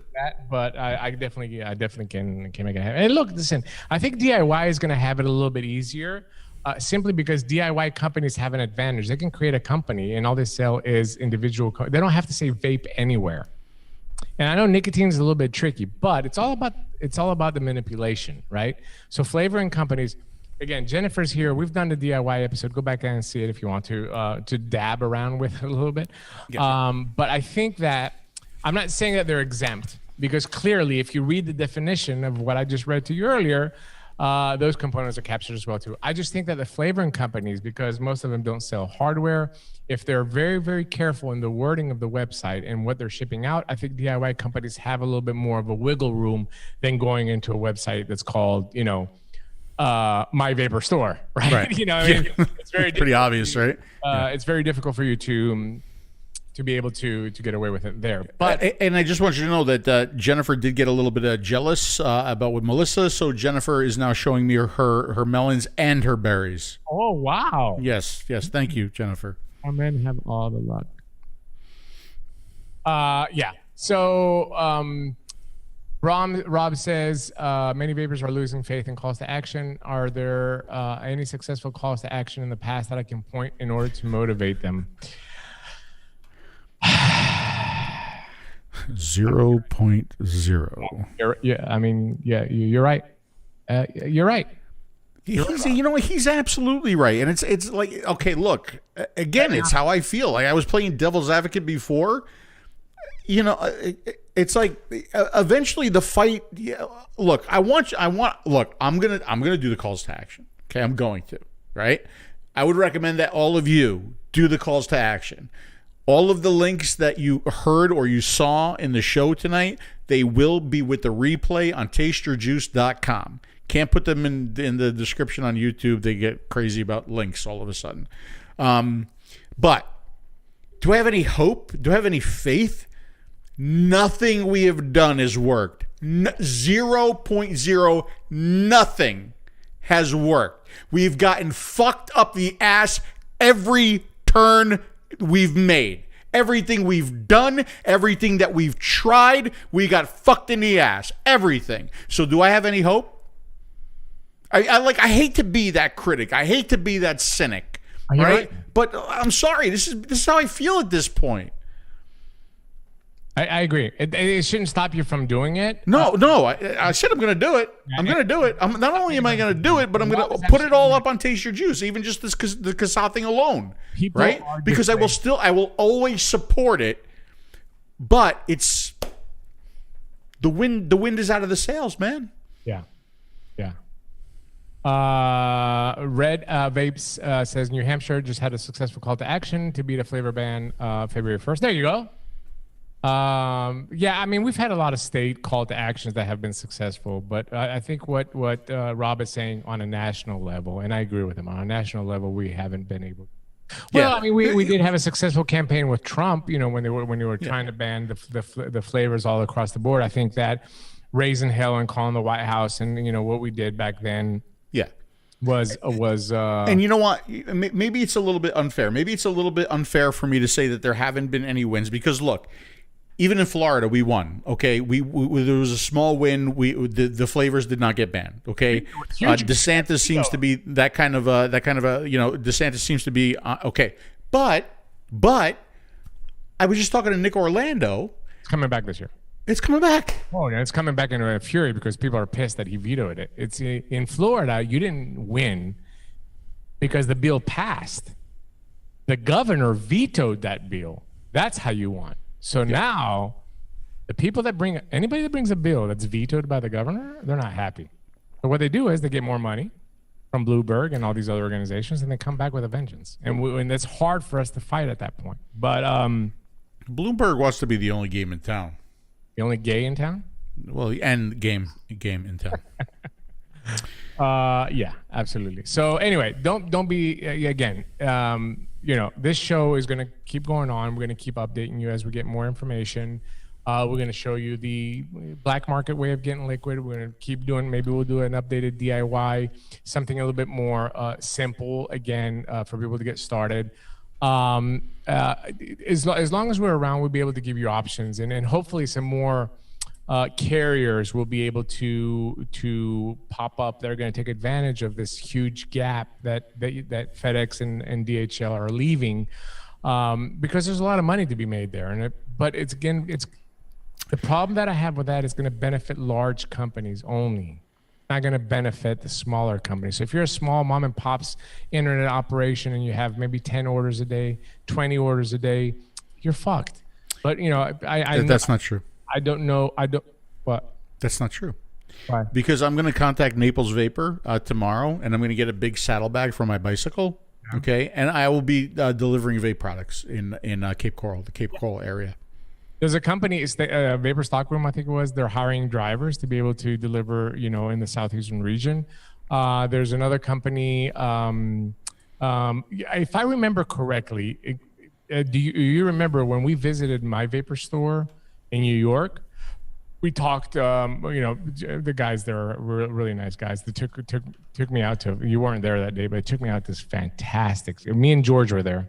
This fantastic sushi place. Like fantastic. Anyway, if I'm not mistaken, at the time that we visited, they were doing, I think, 1,200 orders a day. I might be on the low side, maybe a little bit more, right? So if a carrier pops up and says, "Oh shit, here we have 50,000 orders a month," there might be, it might be a little bit more expensive, but there might be an option that they're going to continue to sell it to the consumer. Okay, that's why I'm not panicking, because there's money to be made. Every time there's money to be made there, I have the confidence that there's and we've been proven that over the years in this industry, we've been able to be creative and stick around, even though we should have been gone a long time ago. So yeah. I'm still a little bit holding out a little bit of a hope, and I'm going to keep monitoring, and we're through a Zim as well too. We're working with a few people, and I don't want people to take what I said the wrong way. And I will never give up, never surrender, right? But it's just frustrating at this point. It's for me, and I think for a lot of other folks, it's really, really frustrating. You see calls to action like, why am I going to waste my time? But please do. Yeah. And Angela, absolutely. You know what? Set something up with some vape shop in Tampa. I'll come visit. We'll do a show like we used to. We'll all wear masks to be ridiculous. And maybe there might be an opportunity. I was thinking, where I live in Chattanooga, I'm on the junction of 3 states: Georgia, Alabama, Tennessee. But within me, I have 7 states in the same spot that I am, meaning in Chattanooga. I have literally access to 7 states within 4 hours drive. So maybe a company comes and sets up a warehouse in Chattanooga that they're going to be able to ship the products there, and then from there they can have a truck that leaves and delivers to vape shops within 7 states, and then you can pinpoint on the map and create maybe 4 or 5 distribution centers like that, or maybe some companies will consolidate. I will tell you, man, this consolidation I started preaching consolidation back in 2015. Everybody that I approached told me to go fuck myself. But if you think about it, if we had more consolidation in this industry, we'd have more money under one umbrella to be able to get this thing done. But anyway, that's not here or there. But creating little regional distribution centers might be a possibility. Which brings us to the last point that we want to make on today's Smoker Show, and that is that if this is going to be a vape shop game, if it ends up being a vape shop game only, will the distributor be able to get the products to the vape shop, and B, how is the vape shop going to take advantage of it and become the outlet for vapors to continue to vape? The biggest problem that we have in this day and age that a lot of vape shops were forced to go hybrid, right? And to start bringing different products inside that some vapors might not feel comfortable. And their selection of vapor products has diminished as well too. The reason why internet exists, obviously, is because you can't have everything in the vape shop. And like I said earlier, when we were talking about high nicotine, vaping is a variable product. There's not one vapor product like a cigarette. There's literally millions ways to vape and combinations of vapor products as well too. And it's impossible for the vape store to be able to carry all those, especially high nic products, which are not readily found anymore. You'll find 50 milligram salt nic, and you're going to find 3 milligram freebase, but you're not going to find anything in between. So, Phil, my question to you is: are the vape shops aware of this? Are the vape shops prepared on this? Should the vape shops go back to basics? What is the vape shop going to do to be able to handle the demand of those that might not have access to the internet? That's a really good question. So I question a couple things. I question, one, do vape shops even know what's going on, right? Number two, have vape shops gotten to the point where in some instances, in some cases, are they so unappealing to a certain segment of the generation out there that no matter what they do, people are just not going to want to shop in them, right? But I think, like, is this time for vape shops to, like, really consider what could be coming and how to set themselves up to take advantage of this, right? Is now is now the time to even open a vape shop? If this gets really, really bad, right? And people can't get stuff, is it time to open up, not like a vape lounge, right? But like a liquid puff, in certain areas where they're like really focused on conversions and really focused on just getting people their liquids and their coils, is this a good time for that? Well, it's all going to depend on the PMTA. But my biggest fear is going to be, okay, well, we're going to have Baby Beast coils and 3 milligram tubs. You're not going to have the variety to be able to A, convert, B, keep those that need those products, meaning mouth to lung and, higher nicotine coming into your store. 3, how do you separate, again, that hybrid model now, meaning the bongs, the pipes, the Delta-8 and the THC and the hemp and the CBD from the vape aspect of it as well too? Look, I'm open-minded. I think that they both can coexist if it's done right. In most of the cases that I have seen, it's not done right, right? Shops look like head shops. They don't look like vape stores used to look. And again, I'm not demeaning him. I'm just being completely honest. Whether you like it or not, I don't absolutely. give a shit. But that's the truth. So anyway, that's going to be the question. Maybe we need to dive into this in another episode and get into it a little bit more. I was even thinking about maybe we take some of the Back to Basics seminar, just a few things, and do like a little piece on that. And then maybe who knows, maybe the Back to Basics seminar that we used to do gets revived again. Maybe some people do have that idea that, I mean, if I knew what's going to happen with a PMTA, or if I saw some PMTAs for vapor products being approved, I would jump on it immediately. Yeah. I would start a chain. I would find some investors and open small, 300, 400 square feet, not big. Right. Lounges, no pool tables, no banners on the wall with numbers on them on how big my cloud is going to be. I would open 300, 400 square feet, clean cut, limited quantity of products across the board for all vapors, and it would be exclusive vapor shop only. Yeah. You were the one who said that you didn't want to go for 2 hours tonight. I know, but it's just so much shit to cover. There's a lot of shit to cover. Are we pretty good now? Because there's a couple of things that I need to go over. Yeah, we need to cover just some census stuff, and then...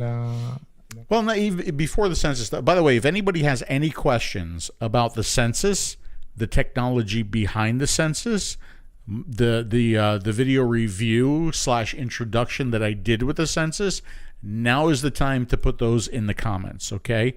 But did anybody notice... this morning that this video was originally called a DP show? Did anybody notice that this morning? Anybody? I'm just curious because let me tell you how this morning went, okay? every morning, you guys know that I go for a 3-mile walk in the morning, and I put my earbuds on. And, one of the things I do is I call my good buddy Dimitri, because I want to make sure he's okay. I want to make sure he's getting along. And I know he was a little bit depressed about, not being able to do things for himself, like, wipe his own ass. That's depressing. So I called him. I called him this morning. We discussed the show a little bit and what we were going to do tonight. And he said, well, let's just do another DP show. That's what he said. That's what he said to me. He said to me, so I set everything up because, he's a gimp right now, and, I'm taking care of things. And he always takes care of things, so I feel good about being able to take care of things right now. So, I did the flyer for the show. I did. I set up the YouTube page, the YouTube. I did all the links, tasteyourjuice.com, Facebook, everything, shared everything with him. And what I get from him is him saying, I thought we were doing a smoker show. And I said, no. I said, we're not doing a smoker show. I said, you said on the phone this morning when we were talking, you said a DP show. And he's like, no. I'm not getting text. I'm not getting a call. I'm getting voice recorded messages. That's what I'm getting. Okay. Text. That's why. Right. So listen, I have the proof now. I have the proof that you wanted to do a DP show. Okay. And I'm going to go ahead and play you the proof. Here it comes. Listen very carefully, everybody. Listen. Okay. Listen here. Here we go. I thought we were doing DP show. See? Did everybody hear that? Did everybody hear that? Okay, listen. Let me play it again. Let me play it. I thought we were doing DP show.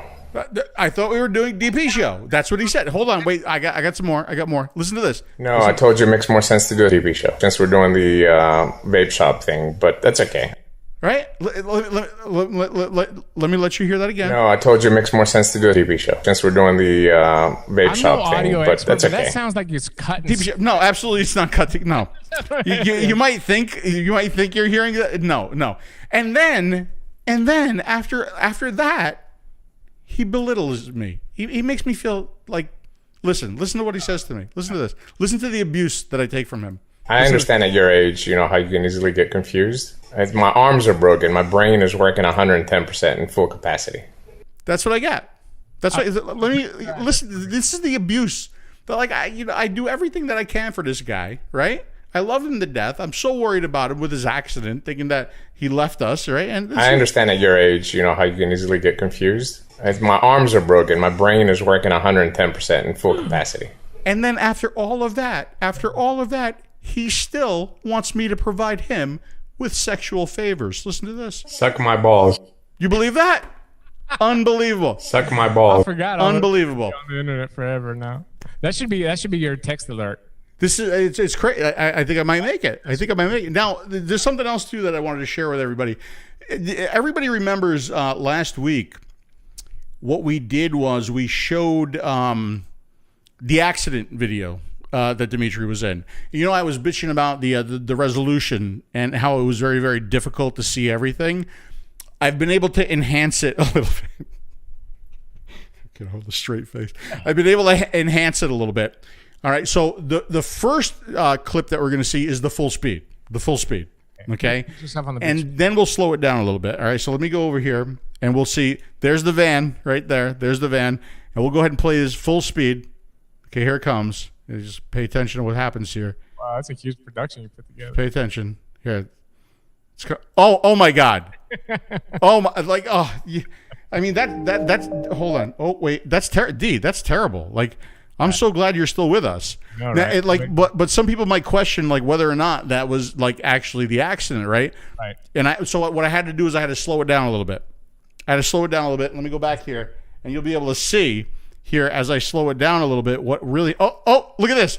There you are. You are actually hitting the van at this point right here. By the way, I highly recommend, again, you should. You look very buff. You do look very buff. I like the hair, but you really should wear a shirt and a helmet while you're riding. You should wear a shirt and a helmet. And let me go ahead and rewind this a little bit, and you can see the full carnage here. Here, oh my God! Wow. Oh, really? I mean. I'm surprised I'm still alive, honestly. I'm so happy that just two broken arms. It's amazing with what we saw right there. So I'm very happy that you're still with us, buddy. Don Loco says, "Sorry, Dimi, but it's funny watching you vape." What do you mean funny? How funny? Am I funny? What are you talking about? Funny how? Funny how? What's so funny about me? Rob says, I'm bitching about the porn industry, but I have a show that's called DP. It's the Ďimi and Phil show. Where's your mind going? I can't help you're a fucking pervert. It's Ďimi and Phil, the DP show. I think it's all right, we got a phone call. Let's go ahead and bring it in. Let's bring this phone call in. Wow, I'm surprised. I can't believe I'm still alive. 203, you're on the air. Hey, how you guys doing? Man, we're fantastic. Now I'm just looking at the video of me crashing, and I'm surprised I'm alive. But other than that, we're okay. Yeah, I say I used to ride a bike, and I got my fill in 4 years, and I figured, well, you know what? I've gone on without an accident. Time to give it up. Just took a break after that. I don't blame you, buddy. But you know what? I totally get. It's a great feeling being out on the road. Absolutely, but, yes. Hey. Yeah. You guys, I really, I'm a big fan of all the work you guys do. Thank you. I have a neighbor that, she's been smoking for a number of years. She's an older woman, great woman, and she started using the Juul a bit, and I think she's went back and forth, and I just kind of wanted to get your thought on what you think would be a good thing to give her. How old is she? She's 64, 65. Do you have any Endura M18s there, Phil? I do. I think I might have an Endura left. If not, I've got some other stuff that I could send. So okay, let's do this. Let's try to get a package together. I have filters. I got a lot of filters. Filters really good. I don't know. The filter might be for her age, might be a little bit more difficult to. I mean, the M18 is really good, and the Zlide is really good. Why don't you do me a favor? What's your name? I'm sorry, I didn't get your name. It's Pete from Connecticut. All right, Pete from Connecticut. What we're going to do is I want you to send Phil a message on Facebook. His Facebook is going to be posted in the chat by Bill. Send him a message with your name and your address, and let us get a little package together for you. We'll try to get the most simpler, most effective with some liquid and high nic and stuff like that, and send it out to you. And what we want you to do is we want you to take it to her, show her how to use it, let her, don't overwhelm her, just give it to her. It's going to be very, very simple. And then, let her use it for a couple of weeks, and then call us back and let us know how that transaction went and how she took to it, if it worked for her, if it didn't work for her. And let's try to fine tune and find something to help her quit smoking. And that's going to be yours, mine, and Phil's good deed for the year. Hey, you know what? That sounds great. I really have been kind of wanting to get her to use something else. I quit like about 8 years ago.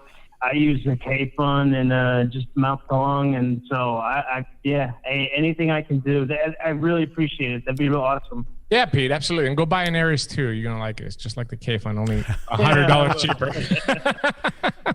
Yeah. All right, Pete. We're gonna try it out. Yeah, absolutely. We'll take care of Pete. And folks, you just heard exactly the way it's done, right? We have a lot of kits to give away. Innikin is extremely generous when it comes to this show, when it comes to us, when it comes to kits, right? So that's what you need to do. You just need to interact with us. Let us know if you have a neighbor or a friend or a family member, but somebody that you can bring it to them and show them how to use it, right? We just don't want to just give it to somebody. We want to take it to them. We want to explain it to them. We want to show them how to use it, and we want to give them support. Right, we want to give them support. So, Pete was the perfect example of how to make that happen. The reason why I say this, Pete, I want you to call back because it helps us as well too. Right, you give us some feedback on how she took to it, if she's using it, she's enjoying it, what went right, what went wrong, and that way we can find better ways to help people quit smoking. Right, that's why we want to interact with you and give us the feedback of how she's going to take to it. Okay. Yeah, I'll definitely give you feedback. And I've been watching you guys for a while. I think you guys do some really good work. I think it's a good thing. So yeah, I'll definitely call you back and let you know after a few weeks. Awesome. How she's doing with it. Awesome. Thank you, Peter. Have a wonderful night there in Connecticut. Thanks, Peter. Heal up. Right. Suck my balls. Oh, Suck why my would you balls. say that? Why would you say that to Peter? He was a very nice caller. That's disgusting. Just don't do that, Dimitri. 252. You're on the air with Phil and Ďimi. What's up, baby? It's Jennifer. Hey, Jennifer. How you doing? How you're feeling? I'm a little bit jealous because obviously you're feeling. I'm a little bit jealous because you're spreading melons and peaches to Phil, and I'm not getting anything. I'm the one that's handicapped over here. I'm not getting any love. Wait. Who said that was for Phil? Oh, it wasn't for Phil? Oh, okay. All right, I take it back. There were plenty there. You guys can share. Anyways, let me ask you a question. DIY is just as. Can I curse on this? Absolutely, yes, right? Yes. We're fucked. We are fucked. Not me, because I'm fucked up. But now, all of a sudden, all this is going on, right? And DIYers are in their own world in la la land for the longest time, thinking they were safe, right? Because they DIY. Yeah. Well, we got our emails this week letting us know that direct-to-consumer sales of nicotine is over. So this is where I think it is a great time for shops now to bring in DIY stuff. One huge industry. Let's be in one full industry. They don't even have to bring all the DIY stuff. They don't have to compete with anybody. They don't even have to keep stock.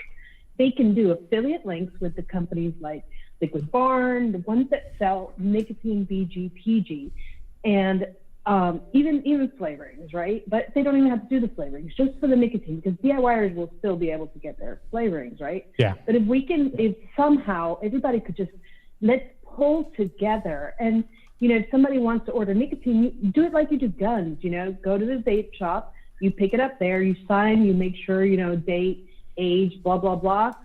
And, you get free advertising in that nicotine supplier, because they'll put a list of all the vape shops that are participating with them, so that they can ship the nicotine there. And the VG and the PG. I think it's a very.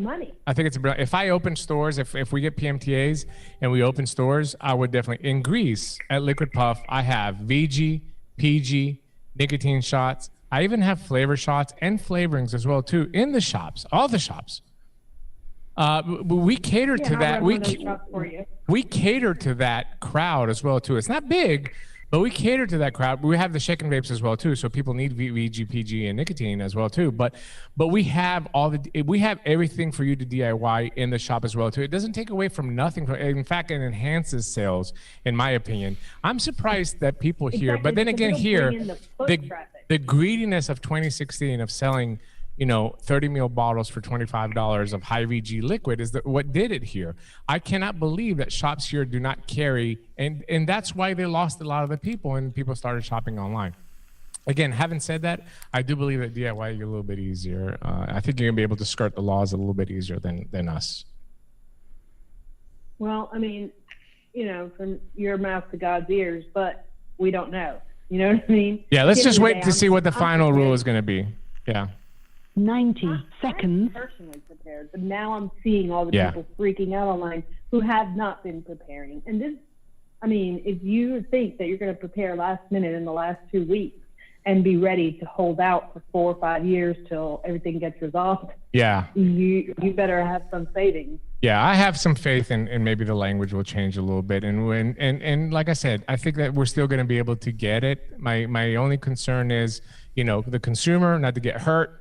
And seconds. Ignore her. The consumer not to get hurt and nobody to go into prison for trying to save somebody's life. That's my only concern.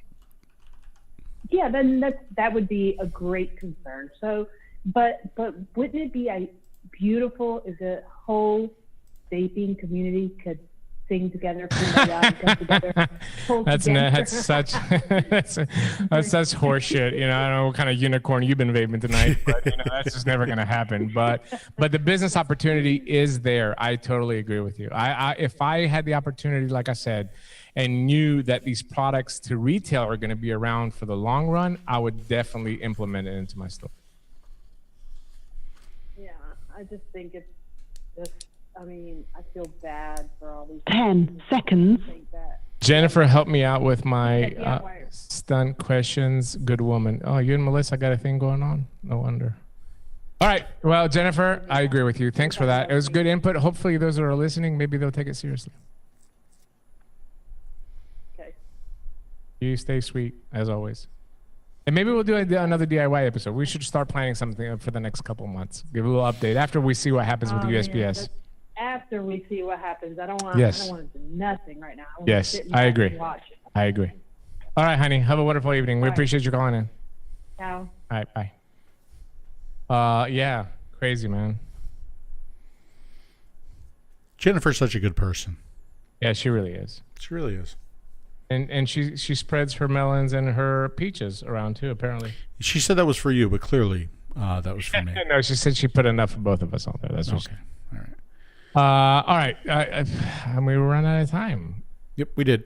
Just maybe address the questions that you had in your YouTube. Well, I told you really. I mean, a lot of the questions were kind of bogus.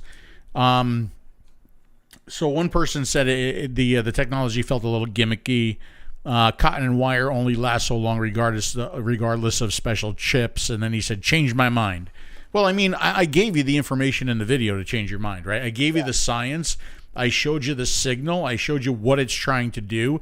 I showed you that it's trying to vibrate the coil to prevent, in some part, things attaching itself to the coil in the simplest terms, right? So that's the goal. Another person asked, well, if I have a coil that's already gunked up, it's bad, right? Will refresh bring it back? And I even said in the video, I said, is it going to bring back a dead coil? No. Is it going to bring back a burnt coil? No. A burnt coil is a burnt coil is a burnt coil, right? That's why we tell you to make sure that you prime your coils. But if you're using the technology at the beginning with a brand new coil, then potentially we can extend the life of your coil by using the technology, right? And then there was this other guy. It was funny. He said, Phil, I'm very surprised that you're only getting 68 mil out of your coil. I'll answer that in a second. I use 5-pounds. I use 5-pounds, and I get 120 mils out of my coils. My response to you is, for God's sake, man, change your fucking coils. I mean, seriously, right? I ran the test because I wanted to see and I wanted to compare side by side how long I could get out of a coil using F0, the technology, right? And how long I could get out of a coil using standard wattage, right? Would I ever let a coil, even if the technology was working really, really good, go for 68 mil? No. It's all about a pleasurable experience. You can let a coil go for a year if you want to, but you're vaping carbon, you know? Right, and I said that. I said that in the response to him is a clean coil is a healthy coil, right? I also recommend, if you are getting 120 mil out of your coil, when you're done with that coil, do me a favor, open it up and take a look at what's doing in there, right? But anyway, I mean that I think the goal of the technology is not to get a coil to last a month, right? I think the goal of the technology is, if you're only getting 2 or 3 days out of your coil, maybe you can get 4 or 5 days out of your coil.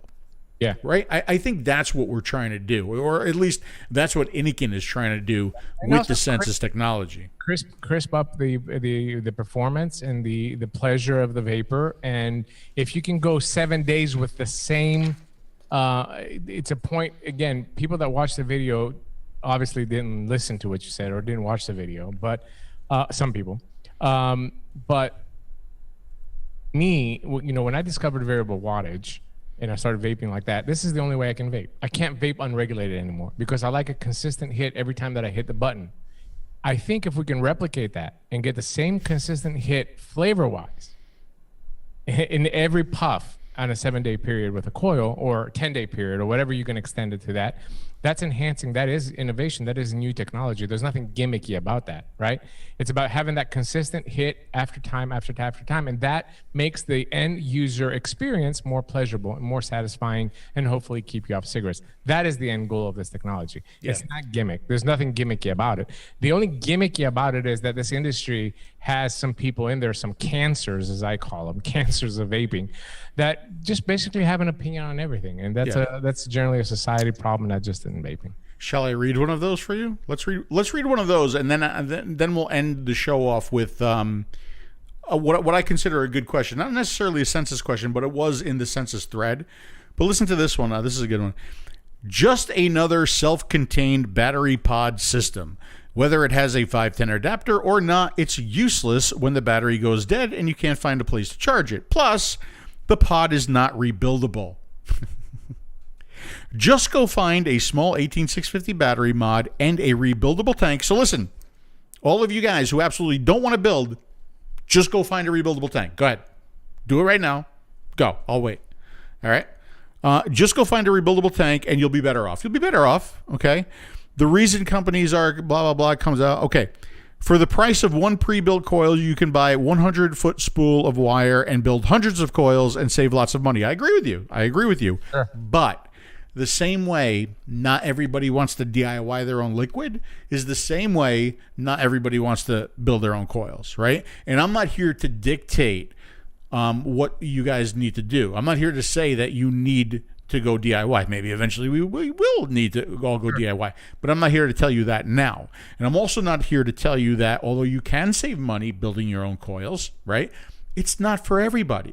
Do you think for one second that my mom is going to build her own coils?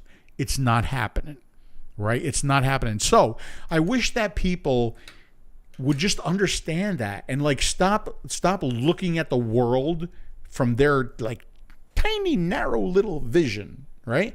Because it doesn't work. It's the same way when I review a product or when I look at a product, I got to think about not just how Phil Bissardo will react to the product, but how everybody will, right?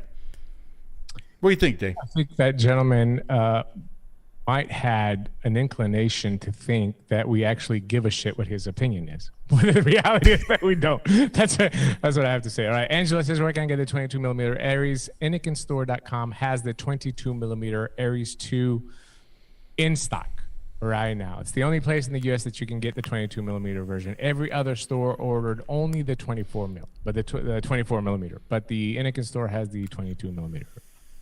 And at the end of the day, if the technology is not for you, you just simply don't buy it. You don't have to buy it. But that literally has happened. I'm sorry. Go ahead, Dave. If it doesn't fit your battery criteria, if it doesn't fit your rebuildable criteria, there's other products out there. Yeah. Well, I one of my responses about the battery thing was, I like replaceable batteries too, but you also have to understand Inniken think, right? Inniken is a little bit of a safety company, right? So they tend to shy away from, and you've seen that from many, many Inniken products, they tend to shy away from user replaceable batteries, right? And I think it's a safety factor for them. When they can use when they can put an internal battery in their device, they've basically spec'd the battery for that device, and it's taken away the craziness that could happen out there with uneducated users that may put the wrong battery in for whatever reason, okay? And not that that's probably going to happen with a 40-watt mod, but I think that is the Inniken think that's happening, right, D?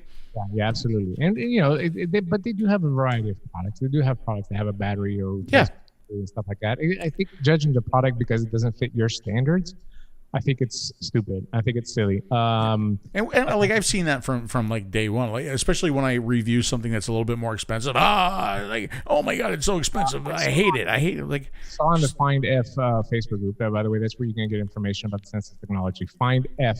Just search that on Facebook. You're going to be able to enter the group. I saw a post there today. Somebody was bitching like, "Why can't I get the code? What is this game? Well, why would you do that? Why would you get Why did you buy it?" That's my response. I mean, look, you can wait until it unlocks by itself, or you can wait until Inniken puts the code out, or you can go out there like other people have and, try to find. It's not hard. I mean, it's up, down, whatever. It's only like 5 combinations, right? You can go out there and play around and try to find it.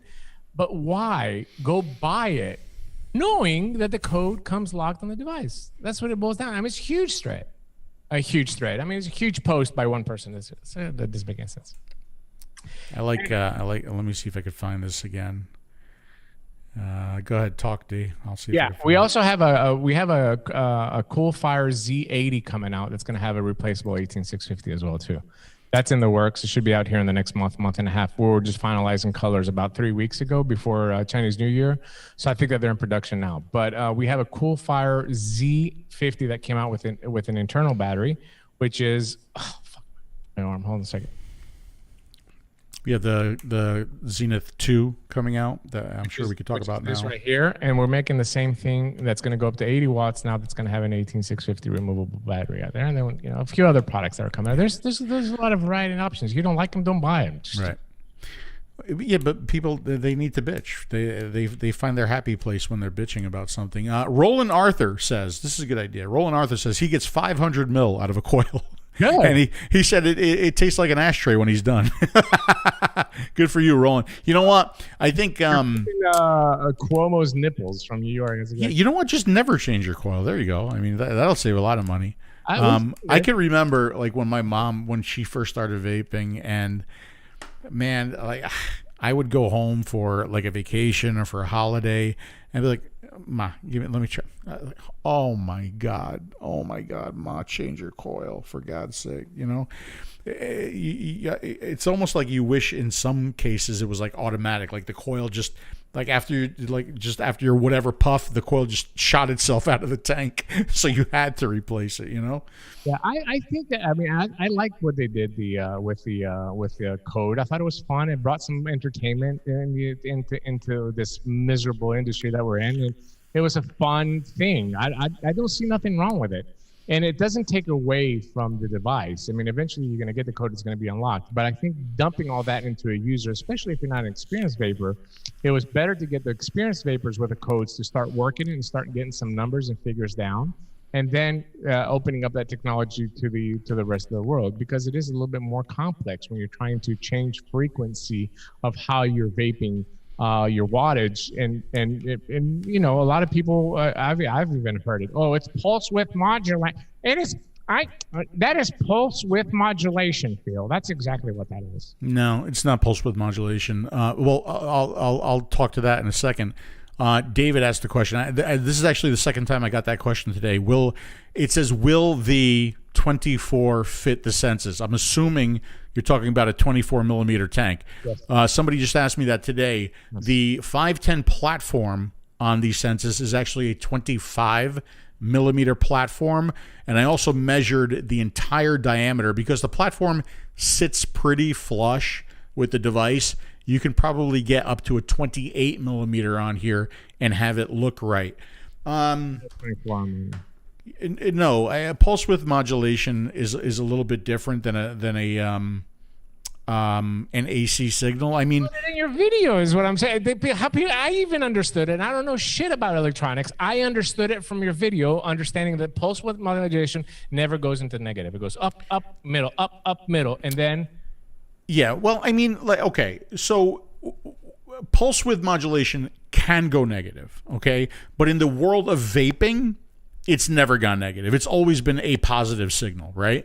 So if you look at pulse width, here's pulse width, right? And pulse width works on a duty cycle. So you got a 25% duty cycle here, which means the wave is on 25% of the time and off for 75% of the time. Here's a 50% duty cycle, on 50% of the time, off 50% of the time. And then you got a 75% duty cycle, on 75, off 25.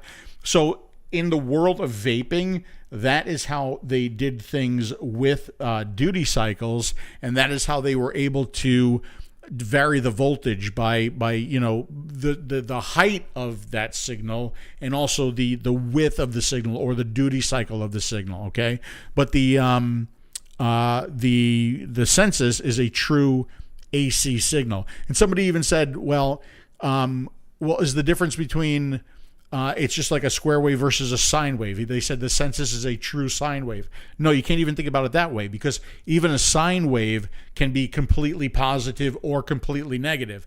What's different here is that it is an alternating current. So that sine wave is half positive and then it goes half negative, right? So that's really the difference. I saw something here that I wanted to address really quick. I love the GoMax tanks for work. I don't have to worry about breaking one of my RTAs. The GoMax is a great tank. My only problem with the GoMax, because I restrict direct long myself. The GoMax, we sell tons of them in Greece. And for the same, people go to the beach, they don't want to take their favorite RTA or their $150. They take a GoMax tank and but you need 60, 70 watts in order for it to perform. And I like restrict direct long at 30 watts. right? And I like it more restrictive. I don't like that wide open air. But the Gomax is a great tank. We sell tons of them in Greece. What is the difference in the Canadian CRC version of the Chroma Z to the non-CRC version? Is that video up on Dash Vapes or is it not? No, we can't tell you because we did a video. I don't know, but I could show it. I got one right here. Let me see if it's up there. Okay. Before we maybe we can just link him to it. Oh man, I gotta fill out all this stuff. All right, let me just show you real quick, Pam. I'll try to do this with this desk camera here. So everything from here down is the same. Okay, everything is the same. The difference is with the pod. Okay, so if we take a look at the pod, first of all, the filling system is different, right? So instead of the plug that would be right on the side that you would be able to access from right here without taking the pod off, fill down here at the bottom. Okay, right there. Can you see that right there? All right, and then the coil, the way the coil comes out. So this in the standard version, the ring was removable, and you could switch between this ring right here or the precision mouth to lung ring. But now you have to align the ring with the coil a certain way, and then you could pull the coil out. And I know this is childproof because even Dimitri couldn't figure it out. Yeah, I had a rough time. It's not up. We should ask Dave why it's not. Yeah, why that's not up yet. But anyway, those are the biggest differences. The biggest differences are here with the pod, Pam. And I can tell you that it does get tight enough too. So it's not like you're going to need the precision. Just make it as tight as you can. And that's really how I use my Chroma Zs. I don't even use the precision ring. And it still gets, you don't have a lot of play. But usually what I do is I keep it all the way as tight as it could go. And then I just kind of, which is too tight for me. And then I just loosen it a little bit until I'm happy, okay? So that's going to be the difference between the CRC version that you're going to get in Canada and the standard version. I hope that helps. And I know a lot of people have seen the Zenith 2 on the Canadian websites. We don't know how that happened because we haven't released it yet, but Zenith 2 will be out in the CRC version for the Canadian version. Too. But anyway, that's not here or there. We have said it all. I'm getting tired. We certainly have. Do you like that one, Melissa? Do you like the pink one? Well, she likes it. She's a woman. Okay. Get a hold of me, Melissa. Maybe I'll send you this Oh, look, I see the melons paid off, man. I tell you what, man, those melons. The way to a pink chroma is melons. All right, so... No, Jennifer, that's just Canadian. That's just the Canadian version. If I have spare pods, I can buy my white one, and it won't matter. Yes, absolutely. They're cross-compatible. Absolutely. Yeah. Yep. All right. So that's it. We had some good stories today. We had some not so good stories today, but it's still the Smoker Show, and we're still trying to provide content and information for you guys to be aware of what's happening. And hopefully you learned something that you didn't know before you tuned in today for our little presentations. You know what I learned? What? That you want me to suck my balls. That's what I learned.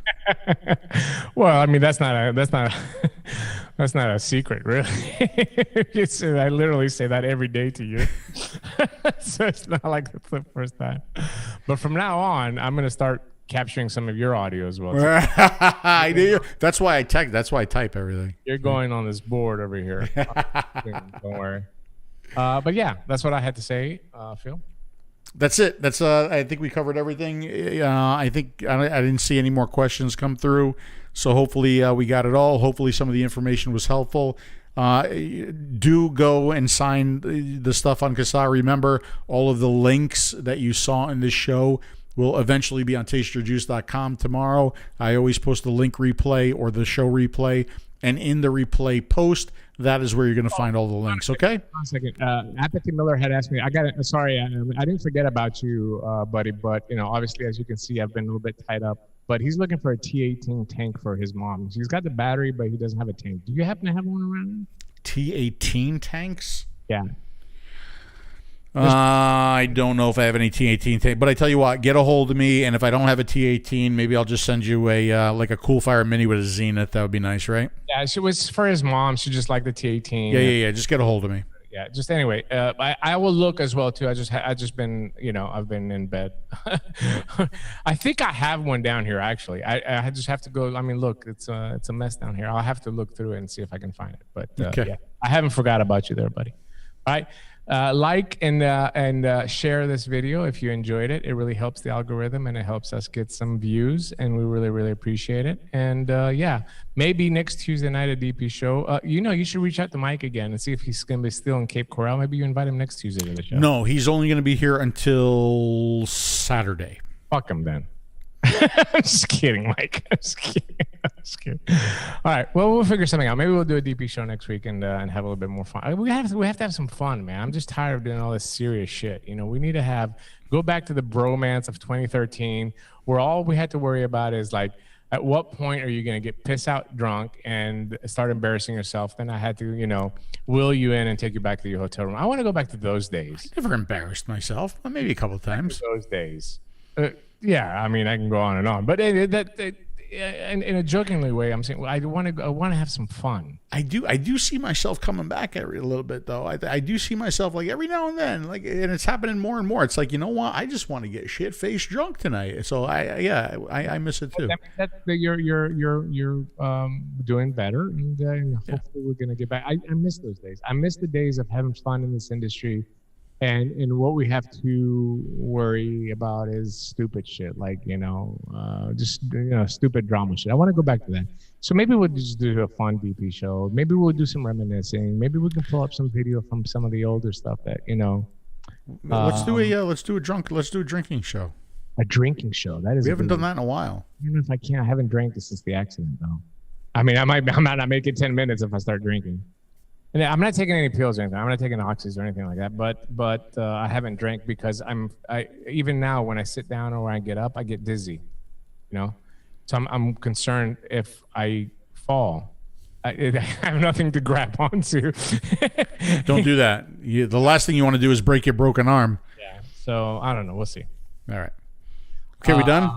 Jennifer says she has a brand new T18 kit that Phil gave him over a year ago. I'll pay it forward to your mom, no problem. Maybe Phil can send me something else to pay. That is a smart woman right there. Hey, if you ever need like a paralegal to help you out, Jennifer will fucking negotiate for you right there. Like, okay, I'll send him one. Or if Phil maybe wants to send me something else to pay it forward just in case. Well, I told Jennifer I have a What did you tell you have? Oh boy! Or is this my? I don't know. I have like a container like this, right? Of like a whole bunch of prototype tanks and tanks that I've tested and tanks that I've looked at. I think I'm not sure if this is the pile, but like it's like a bunch of Slides and Zeniths and stuff like that. And eventually, I'm going to put a care package together for Jennifer because I know Jennifer does pay it forward and she does convert a lot of smokers. So. That's what I'll do. And if I'm feeling next Tuesday, maybe we'll do a drinking show. Maybe we can get people to join us. Like every time we'll put like Patrick does this on his show. There's a keyword, and then when that word comes up, you have to take a shot or have a drink or something like that. Maybe we'll do something fun. Like, I don't know. We'll see. We should.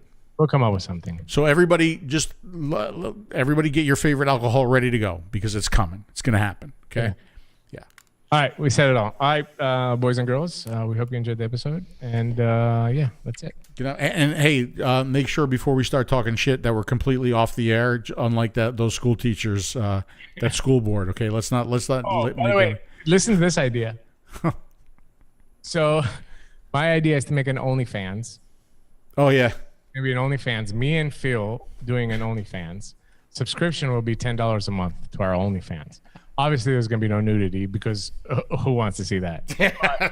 But the idea is that we go to OnlyFans and we do a video once a week live, and we post other stuff as well too. But do a video once a week live with true insider stories of the last 10 years that we've never mentioned publicly. So it's kind of like the prelude to the book, but documented on video. So we'll pick up a story, that happened in 2014 that nobody really knows about. But it was drama. Like if we would have done it in 2014 and we talked about it, it would have created a huge drama. But do it on OnlyFans only. That's my idea. Leave me a comment on the replay of this video. What do you think about that idea? OnlyFans, right? But with vaping drama, right? Like, and it's not really drama. I mean, some really, really tough stories. I mean, there's some really Right. people have done some fucked up shit to us. That. Right, and I keep trying to remind Dimitri that we can't do that until we're completely out of the game. It's like I don't know. It's just an idea. I know. But, you know, I mean, an OnlyFans for me and you would be another way that we can get raw. I mean, more raw than we are on YouTube and not have to worry about YouTube. You know what I'm saying? And then maybe so you're saying do the show naked is what you're talking about, right? No, but just what we can say. But also that could be another outlet where people can sell liquid. Like we'll be able to say on OnlyFans, because it's going to be private, we're going to be able to say, hey, you can get liquid here. Oh, that's a brilliant idea. Oh, and then we could charge those liquid companies big dollars for us to say that. Advertising dollars. Oh, that sounds brilliant. Damn. All right. Have a good week. All right. Bye, everybody. Thank you so much for watching. Please share the show. Please like the show. Please subscribe to the channel. And we are out of here. We'll see you next Tuesday. See ya.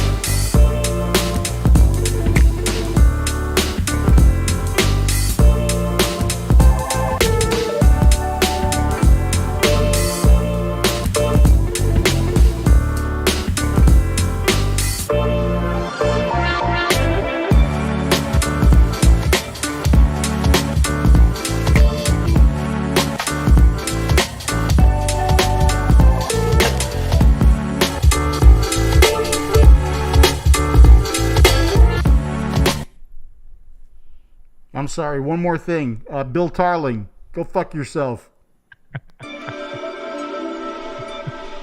That is one cheap ass mask.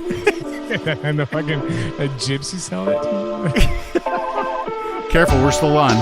We don't want to all resign tomorrow, okay? We're still on. I just said a gypsy sold it.